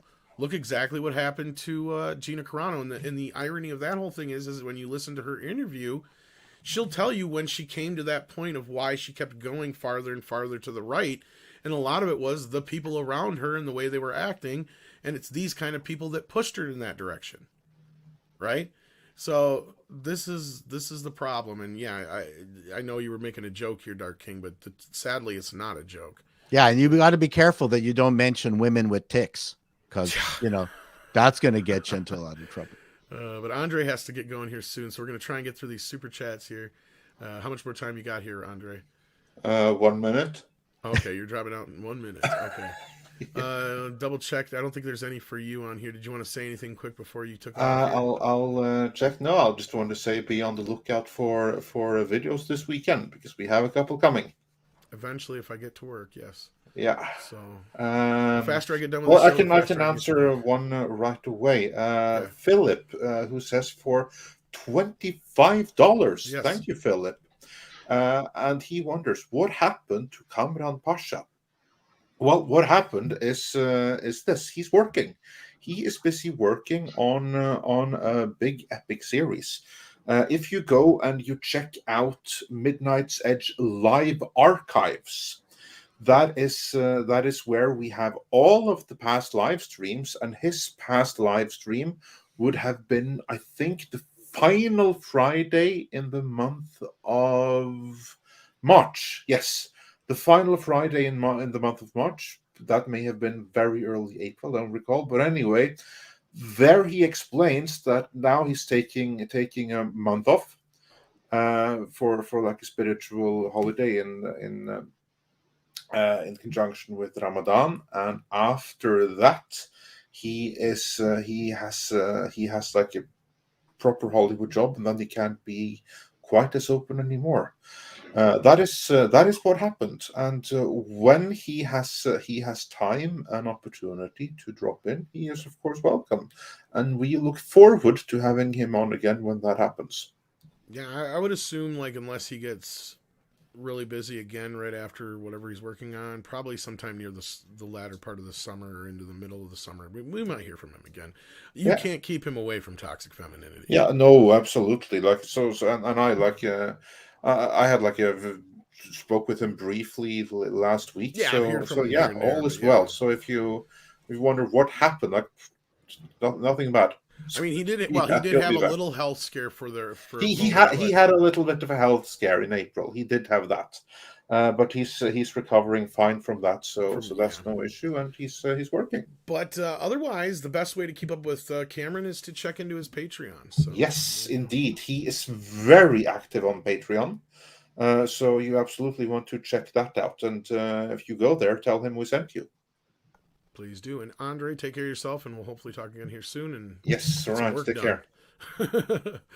And speaking of work, John Williams did some score for the Obi-Wan show.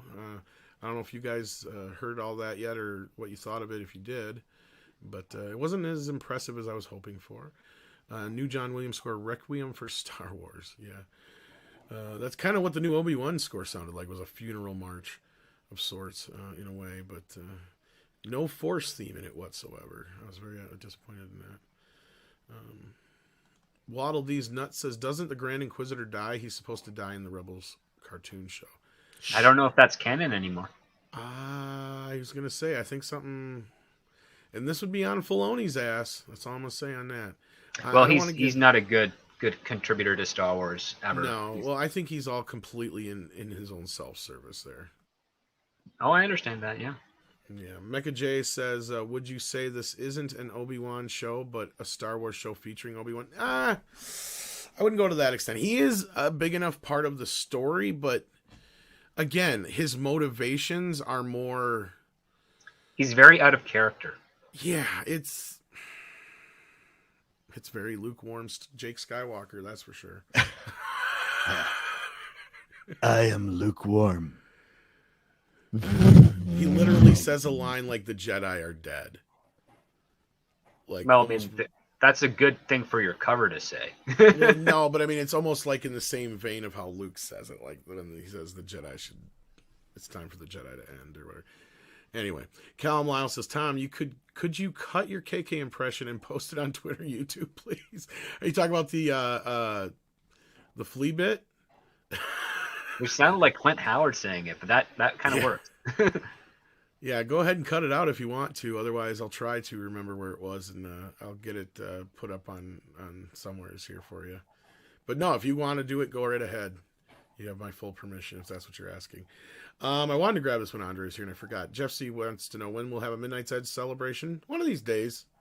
One of these days when Andre can come in the country and Script can come in the country and all that business, and we can actually do the thing. Sail on roll mops. Right. That's a herring joke, everyone. Let's see here. And then we did have Warwolf, who's been a member for 14 months. Thank you so much for that. And then Max Relax sent us a super pair flying through the air. Thank you for that. Planner Aspect says, feels to me like there's a strange, poorly implemented effort to be consistent with the 70s Star Wars visual aesthetic. Bad idea, tired of plastic. I didn't get that out of this. I get what you're saying here. I thought they were trying to emulate the prequels a bit more here. What did you think, Script Doctor? Especially with like Alderaan and stuff like that, and the city. I understand the visual plastic effect that he's. I get what he's saying. Yeah. I don't understand that because it looked like it fit within Star Wars. I mean,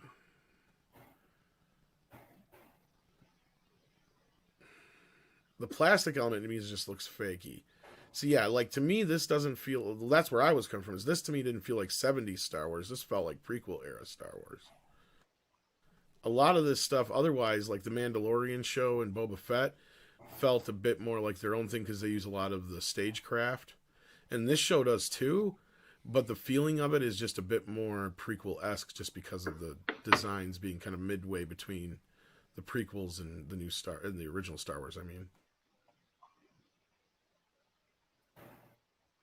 I don't know. I didn't have so much of a problem with the visual aesthetic as I did everything else. No. No. The only thing I had a problem with was some of the action was peculiar. There's points where someone's doing something during an action set piece, and you figure, well, why isn't the action set piece continuing while he's trying to do this? It just suddenly stops and then allows them to succeed. It's another flaw of modern day writing with these budgets, where it's basically, okay, the bad guy has to be more incompetent than the good guy. There's no concept of like a status game of escalation of cleverness or wit or guile or ambition. It's just, I'm going to deliberately behave dumb to facilitate a plot beat that allows the other character to either win or get away or flee, which is the same as getting away. I'm sorry. And not to be confused with Flea the singer or Fleabag. Yeah. I didn't like Fleabag. Didn't enjoy it. You're the first person I've ever heard say that. I did not like it either. I thought the opening gag of that series was terrible. And I thought she was relentlessly uninteresting. Wow. This is the lady that's going to be the second lead on Indiana Jones. Yeah, it's interesting. Well, she's not playing that character in Indiana Jones. So. I was engaged with that show and thought that it was interesting. Again, I mean, it's based on her stage performances that they turned into a show, and then her stand-up. Yeah, exactly. Yeah. Well, I don't know. Which is not a good stand-up. Yeah, I was going to say it's more stage performances. I think is more accurate. I don't know that she's ever been a good comedian, but I really. Is that a nice way of saying a comedian sucks? I probably. But I just didn't. Like I said, I thought the show was fine. You're not wrong about her being relentlessly unlikable. Yeah. I mean, literally that's what that show is about, is her being relentlessly unlikable and mostly unrelatable. There's a lot of things. Yeah, that was my problem. And now that you mentioned that it was a live show to begin with, yeah, that makes a ton of sense now to me, because she is an actor that can act funny, but isn't a funny actor. So as a comedian, I make that distinction. But yet they keep going to her as a creative, right? Like that was the thing, is she worked on Bond. Yeah. And she supposedly is. But you have to understand the thrall that the great unwashed uncreatives out there have for creative people. There's a love-hate relationship with producers out there who don't want to pay writers, but will also just glom onto people who can create out of whole cloth stuff that they can't do themselves. So there's this weird toxic relationship with producers and true creative people who can pull things out of nothing. They don't understand how it happens. They are jealous of us, but at the same time, they need us. So in this particular case, I can actually see her performance, now that I picture it in my head, working really well on stage. She also played that robot in Solo, and that was she's good with dialogue. Too. That's the thing. If you're whether you're creative or not, a producer wants someone that can be good with dialogue. Yeah, that's a good point. And it's like all the producer has to do is say, I have this idea, make it sound great.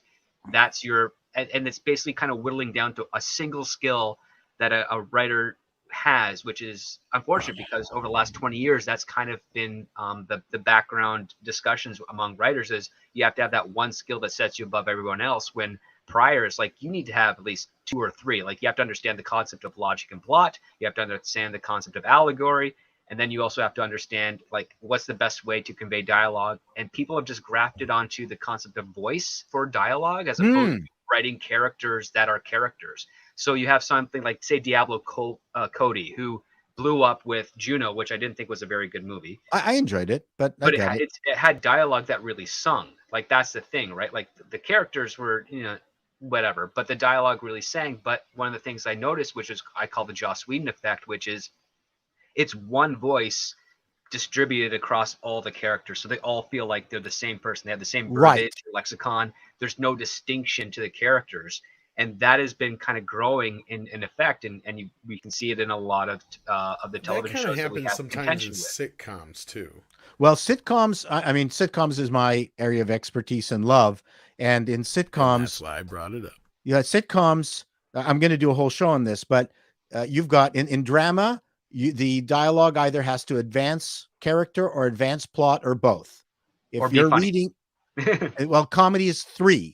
So in comedy, it's advanced plot, advanced character, make a joke, hopefully all 3. So when I'm writing, I am desperate to try to make every single line all 3. I'll accept 2. And so much of what I read is, any one of these 5 characters in the scene can say that line. Okay, that means you've written it wrong. Yes. Only one person can say that line. It's got to be so obvious that person, it's for that person. That's what I'm having problems with most of the writing. It's just, lots of dialogue. Anyone could say that line. Well, and that's where you had, I had issues with shows like Big Bang Theory, right? Because you got to a point there where, the Sheldon character had his own gimmick, but then it soon became everybody around him was pretty much the same jokes in subsequent seasons. But early on, it was great. I will tell that. Yeah, it was tack sharp at the very beginning. No line, no idea. Well, and I've already said that the biggest problem there was when they tried to, first of all, they got Penny and him together, and then they introduced the other. Yeah, but that's when the ratings skyrocketed. So putting my executive in charge of production hat on, you're wrong. No, I totally get that. It took them It took them 6 or 7 seasons to bring back the character from the pilot that they scrapped with that they got Mayim Bialik to play, because in the pilot her character was originally in it, and then they wrote her out and reshot the pilot, and it was played by a different actor. I don't remember. I never saw it. Oh, are you sure you're not confusing that with because what's her face who played Penny was played by a different actress originally? No. There's 2 female characters originally in the pilot, and yes, Kaylee Cuoco was not a part of that. There was a nerdy girl. Yeah, there was a nerdy girl that was basically the Amy Farrah Fowler character, and then there was the Penny character, but the Penny was more obnoxious and more exploitive of the nerds as opposed to friendly. And what they ended up doing when they finished the pilot, they ended up cutting the other nerdy girl character, which they then brought back later and had Mayim Bialik play her. Pretty much the same thing. Like she was into Sheldon, very sexually driven for that type of stuff. But it just didn't work that early on in the stage of the character, so they got rid of her. And then they realized, oh, now that we're pairing off all the rest of the cast, we need someone for Sheldon. It's like, well, why don't we bring back that character? We'll get a different actor to play her, and that's what they ended up doing. And that's how it became Friends. Yeah, I mean, and what's really strange is they brought back the storyline of the exploitative version of Penny, I think late in the first or second season of the show. So with their roommate friend, right? Yeah, like a lady that moved upstairs or whatever and like exploited the guys. But it was, like I said, I mean, it wasn't going to work the first way they crafted it. That pilot was a complete failure. So reworking it did get some fans for a few years, and then all of us just decided. But I was just using as an example where it seems like you get to a point where all the voices seem to come from the same place, like Paul was pointing out here. Yeah, that's eventually. I mean, you're picking on the wrong sitcom in terms of its essence. There's an awful lot of other bad sitcoms out there that are fair enough. But I just use it because it's a more recent. Yeah, like Two Broke Girls. That's terrible. Oh, it's horrible. See, I never watched Kevin that, so I couldn't tell you. Terrible said Two Broke Girls. I could not understand the Superstore. Yeah, I didn't understand the fascination with Mom either. I'm like, this is a dismal story to try to make a comedy, It started off about being a contention between the mother and daughter, and then it just became dependent on alcohol. Yeah, it became basically Alcohol Anonymous, and that's what actually picked up in ratings because it became dependent upon a dependency issue. Yeah, pretty much.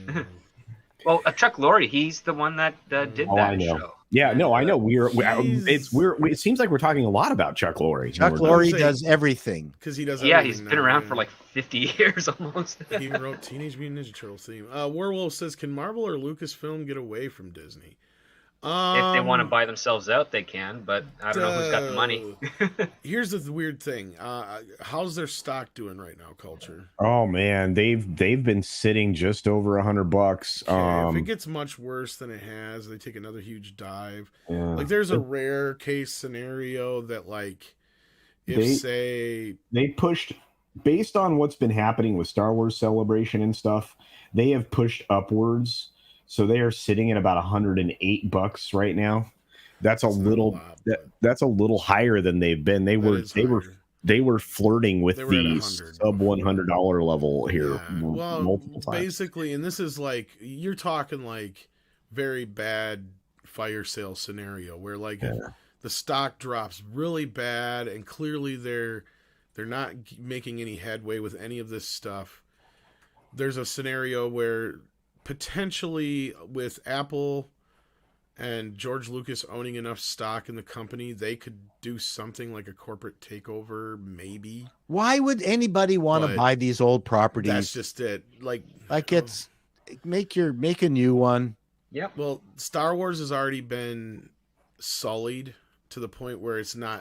Disney would never get the $4.05 billion they paid for it, and Marvel would be worth so much right now that nobody would be able to dish out the money just for that property.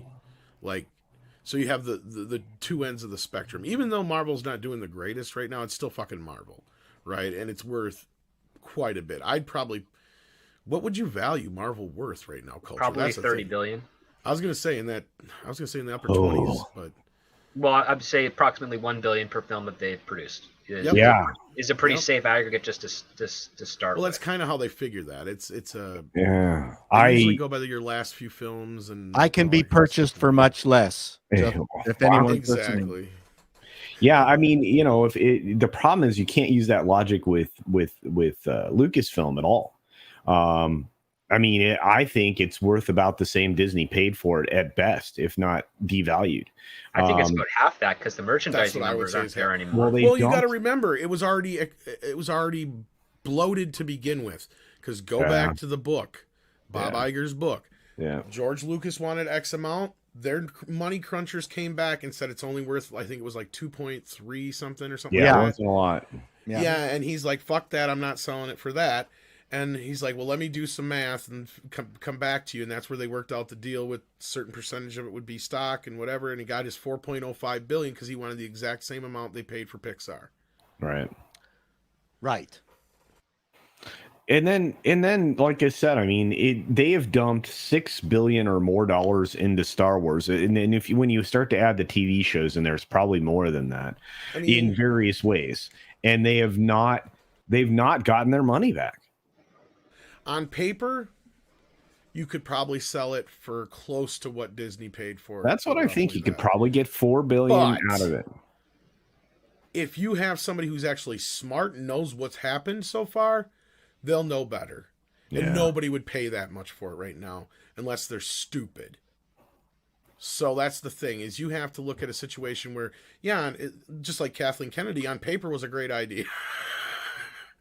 But you're buying damaged goods here. That's the thing.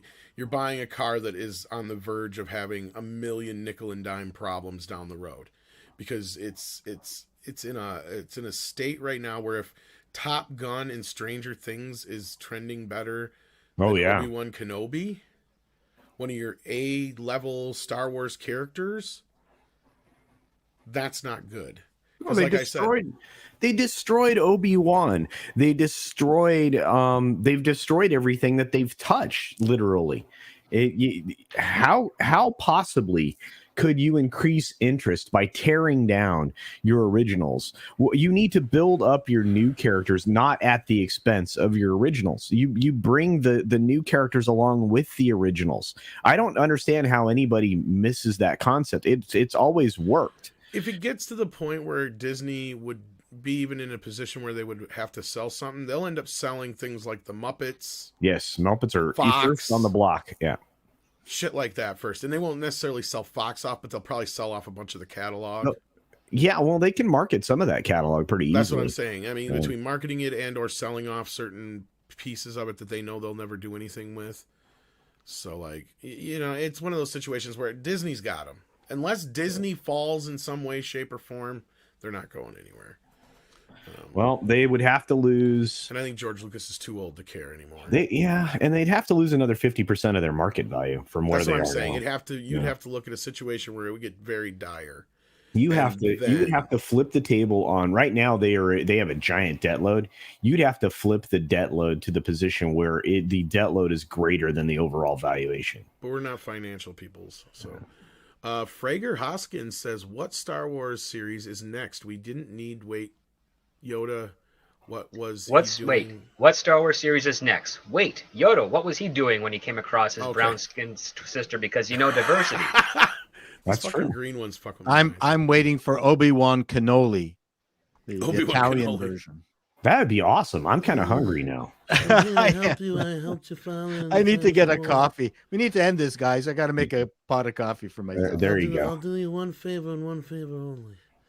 No, yeah, you're not wrong here, Frager.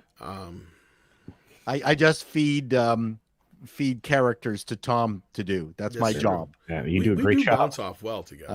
I'm the Ed McMahon of Midnight's Edge. You set him up, I knock him down, and vice versa. So far, we've been pretty good. Warwolf says, "Before I forget, any chance of a new Discord?" I think there's a new Discord set up now. Six runs that, so I don't know if she's in the chat right now, but somebody might have the link to it. I don't Discord. I don't Gilded. I don't do much of anything besides Twitters. Have I told you about our Lord and Savior Gilded? Fuck you, Gilded. Yeah, that's about it. I barely like that social media. I was in Discord a lot when I was Hackintoshing, but then I bought a new Mac. I don't even understand how that works. See, you Hackintoshing? I love Hackintoshes. All that shit. I'm not a very. I used to build Hackintoshes all the time. I love them. I love them. They've become a pain. Yeah. Well, the new PowerPC chip, or the replacement for the PowerP chip, and the new. Let me tell you, those Mac Studios look beautiful. Oh, that's what I have. I got a Mac Studio. The thing just is insane. It's absolutely a phenomenal computer. Yeah, of course. Jaeger sends in 10 and says, Wokosos are literally practicing the old racist one-drop rule. Their ideology is an all-or-nothing political blood purity test. Yeah, this goes back to what you were saying, Paul, before. Yeah. There's a lot of purity tests. You can't even say, oh, well, you know what? There's a few things that Jordan Peterson said that I like. No, you're not wrong, Paul. I've had so many conversations that are. I don't like Jordan Peterson, but I was every once in a while. I try to be like I listen to all sorts of stuff and just go. I don't try to kill the messenger. Yeah, Well, you never know. They might have an idea that makes you think more about that idea.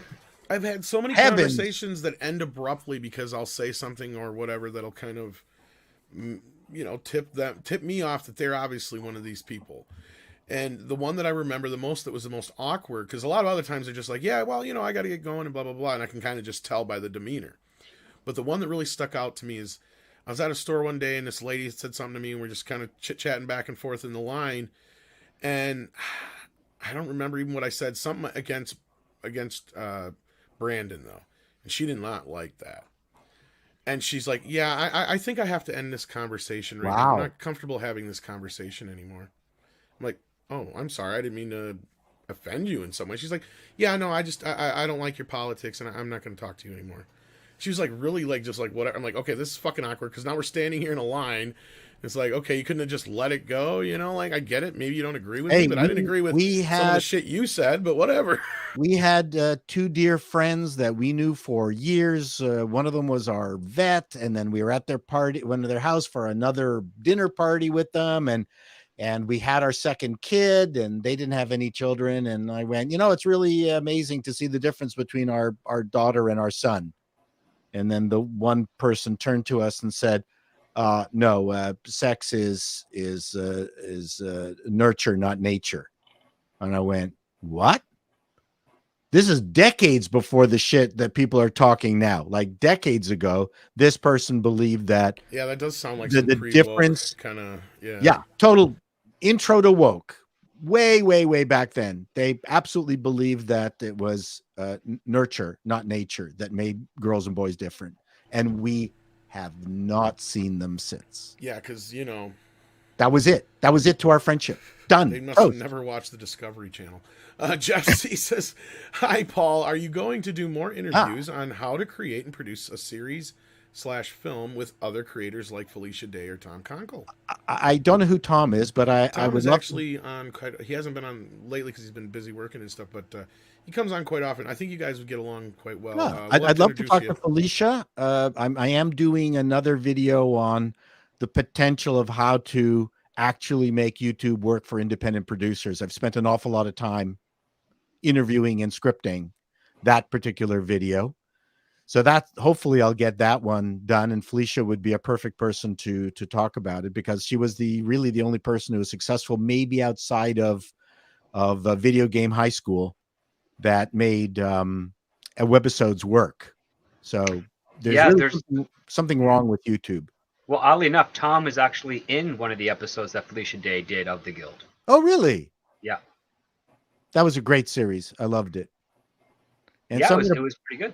I'm going to break that down. So I want to talk about that. And and I'm also going to do one show on how to write a sitcom, the rules of writing a sitcom, classic sitcom. So that I'm looking forward to getting those out. Thank you, Jeff. We should end this.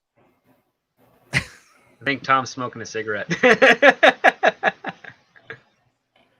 Talking about sitcoms, Shrek's in the city next. Oh God, no. Is there a Shrek sitcom coming? Why? Oh, well, actually, I guess there is. It's called She-Hulk. She-Hulk. I knew you were going to say that. Oh, I couldn't get it in before you. You bum. It's true. It's I love Tatiana. She's a brilliant actor. Oh yes. I'm hoping for the best. Yeah. That's all I can say.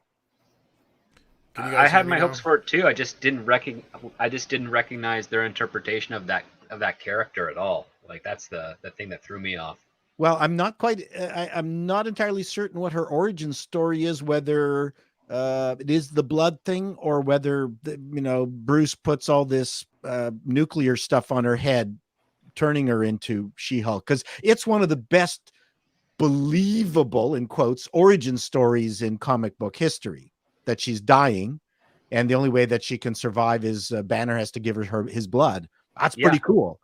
Yeah, she was shot in the back by mobsters that she's prosecuting, and her father's the sheriff of in this place in California, and that's the whole situation. And yeah, Banner saves her life, and the result is that she gets some of his blood. That is one of the best origin stories out there. Can you guys hear me now? Yes. Yeah. Okay, I was having a mic issue. All right. Okay. Olaf Van Ness says talking about sitcoms. You guys got this one? Yep, we got this one. Yeah. We're done. We don't need you. One. Okay. And speaking of, STR Redwell says the force is weak in the like button. Someone call the Hulk to smash the like button. Smash button. Hulk smash button. Smash. Waldo D's Nuts says, sorry, Tom, but I like the live action Cat in the Hat. Well, you know, there's that. You can have that. Yeah. I couldn't stand it, but And exactly, Yellow Flash. You know what? I am glad when people like stuff. So you know, I don't think any of us are unhappy that you don't that you like something we don't. Well, that goes back to the whole conversation we're just having, Paul. Is I'm not somebody who, just like if you tell me that you are a so-and-so supporter, I'm not going to stop talking to somebody, or you're friends with so-and-so, I'm not going to stop talking to you. It's the same thing if you like something I don't like. And that's one problem we have in the fandom right now, too, is you'll have a lot of people who get very butthurt if you don't like something they like, or vice versa. Right? Yeah, absolutely. And I have a lot of connection with the stand-ups here in Toronto. And I had to, during the Trump era, I had to turn them off because predominantly they're all left-wing. And for a good chunk of time, they were doing, Trump material where the material was entirely reading the dumb thing that he did, getting laughs from just recounting the dumb thing. And then the punchline is, what a fucker. And then huge laughs beyond. And I would talk to them. Sounds like low-hanging fruit. That's not a joke. Where's the structure? I said, you know what a good stand-up does? They have a pro-Trump routine that they walk into an anti-Trump crowd and have them howling with laughter. That's stand-up. And then they disagreed with me because it was more important for them to be anti-Trump. And I couldn't get past that impasse that stand-up and comedy has its own rules. No, you're 100% right. And Chappelle is a genius at that, right? Yeah. He will bring you in with something that you think of one way, right? Like you just said, like say you take one crowd that's usually pro something and the other way. And then in the middle of the joke or the story, he'll twist it. So then by the end, you're actually literally laughing at the thing that you thought the opposite of at the beginning. Yeah, Chappelle had a joke on exactly. Not being anti-Trump because his taxes have been. He wants a tax break to exploit. Yeah, yeah, and he says, "Look, I'm a millionaire and I'm making way more money with Trump. I mean, I'm supposed to be mad at him." Yeah, I mean, exactly. No, and then that's a great example of how that's not only the best kind of comedy, but it's the hardest at the same time. And House of Trade, I think we got your comment on Top Gun 2, if I'm not mistaken. Now, this is how did studios use pre-social media internet? I heard the X-Files use their message boards to close plot loopholes. Any good stories? Wow. I was pre-social media back in the 90s in Hollywood. So no, I have no concept of how social media affected them. On a personal level, I can't recount that. I have no experience. I do know that Straczynski from Babylon 5 was all over the early Usenets, like the very, very early era of the internet, like 1991, 92 or something. And he was in a ton of forums back then. Oh, he was one of the innovators in promoting Babylon 5 over what you would call social media back then.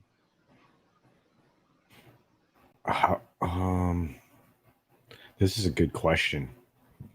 You want to grab this while I'm looking for House of Last Millennials for $9.99 says Disney's valuation is currently at $194 billion. Script, culture, what would need to happen for that number to go down below $100 billion?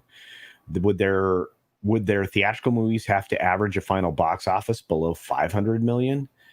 it's a bigger issue than that for them, because their cash cow has at least for the last 2.5 decades been their theme parks. Since the verge of their collapse, when Eisner came in and brought in the golden age of Disney, the Disney, all of the promotional things that he did to build Disney back, all of the exploits that he used, all the material he greenlit, all the adult entertainment sequels he made. Exactly. And all the adult entertainment that he brought into the sphere through other nameplates like Touchstone and Hollywood, Hollywood Pictures. Hollywood Pictures. Thank you. They would have to, at this point, have a complete reverse in the trajectory of their parks, which actually they're in the process of actually making happen with some very bad practices now. Not to mention the fact that the concerns over the economy has people canceling vacations left and right, not just to Disney, but elsewhere. You would have to have massive flops consistently of their tent poles. The other thing is they are essentially built a real estate empire that most people just tend to ignore for whatever reason. They literally would have to have multiple sectors have catastrophic failures. Will that, or could that happen? Sure. It could happen. Natural disaster could probably take out those properties. A massive, they're insured, so they'll be okay to a degree, but it's going to be a heck of a rebuild and climb back up. That's the problem. Gatornado. Yeah, there you go. Yeah. Well, a hurricane could really change their fortunes. You have to outprice your European visitors at the theme parks, which they're in the process of doing. They're actually eliminating for Florida. They're basically eliminating the local populace from the mix with what they've been doing with their park passes and things like that. It's if the theme parks take a dump, that it goes a long way towards moving those numbers much, much lower. A long way. And it's quite possible. I mean, with their latest things that they're doing, they're essentially alienating their biggest cash cow, the members of the population that go to the theme parks. You're seeing that in real time. I have to say that if you want a cheap Disney ticket, move up to Canada, because they keep trying to sell us these phenomenal cheap packages. So so they can get you with food and hotel accommodation. Correct. And that's how they attract the international visitors as well. They bring them over and then they beat them to death with food. I'm not kidding. I mean, you can get some really great packages, but it's honestly they beat you to pieces with lodging and food. And now that they've escalated the cost for parking and resort fees and all the other things, I mean, they do make it hard to visit the parks without, mortgaging your house. And believe me, Universal is going to continue to steal market share with the opening of the new Mario World. In Epic Universe, the greater theme park that they're opening, Universal is going to be in a position to unseat Disney in Florida probably in the next 2 decades. I don't know. Script, I talked for a long time. Yes, you did. But all that information was quite useful. I mean, again, unless it's really the property value. The property is where they have most of their money at this moment. So long as nothing catastrophic happens to that, Disney's going to be okay. There's a lot of stuff they can do. Land is very valuable. It's a good commodity to have. Yeah. I mean, and again, I mean, the last thing I'll say on this or to that is that they are continuing to be downgraded, not as regularly as they were during the beginning of the global crisis, but they are being scrutinized, as far as their ability to borrow money. And that's going to continue to move forward for quite some time, because let me tell you, the way they manage change is very, very slow. And they are always the last to react to, whatever crisis is happening in a given industry. They are really slow to react. Anyway, that's it. So. All right. And this is one from House of Trades I believe we missed. Hail Midnight's Edge, saw Top Gun Maverick twice last night. Friggin' awesome. Going again tonight. Highly, highly recommend seeing it. Well, thank you for that, House of Trades. We appreciate that. And then I think, did we get this one or no? Yeah, and I didn't have an answer. Okay. I did respond. You did respond? Okay. Action Com says these days, if you point out plot holes to producers, they take it personally. Yeah, probably They do. That's a true statement. It's something I've heard many times over on certain things. People don't like to be told they're bad at their job. Yeah. Well, and many of the people in those jobs shouldn't be there. I mean, let's just say that. True. Yeah. But that's been the case for decades anyways. Oh yeah, I mean people in power like making decisions for the purposes of making decisions. Yep. Yeah. And taking credit for the stuff they had nothing to do with. That's like the producer's principal job. It's like, I did that. No, you didn't. Last Millennial says, also Tom just watched Wrath of Khan, came to the conclusion that this movie is a better version of James Cameron's Avatar. Well, pretty much anything is. But yeah. Dances with Wolves. Yeah. And then Last Millennial says, got that one. Did you get this one? Okay. Yeah, this is the one you guys talked about. Okay, that's what I thought. I just wanted to make sure we got everything. Yeah, I believe we're all wrapped up. One more. Okay, we Action got Com. also Tom. We got that one. Nope. Action Com just dropped the one about. There you go. You keep going. That's one the more. one we just got. Yeah, one more. Yeah. Uno mas. Yeah, I have no more coming up on my screen. Oh, that's weird. Okay, well, Action Com for $5 says these days, if you. Oh wait, no, you're right. You did get it. Oh, okay. You're on crack today, Culture. I am. Yeah, but man, all right, we'll still check out his channel even if he is on crack. Check out Script Doctor's channel and check out Paul's channel as well. Paul's it's called killing Paul Me it lately. Chato. Coming up next, 1973. Ooh. 1973. And let me tell you, it's a crappy year. That makes it even better sometimes, though. Oh yeah, and just so you know, hold on. There was a sitcom in '73 that I think might have been. Let me give you the big highlight for '73. This show started off as part of a wheel.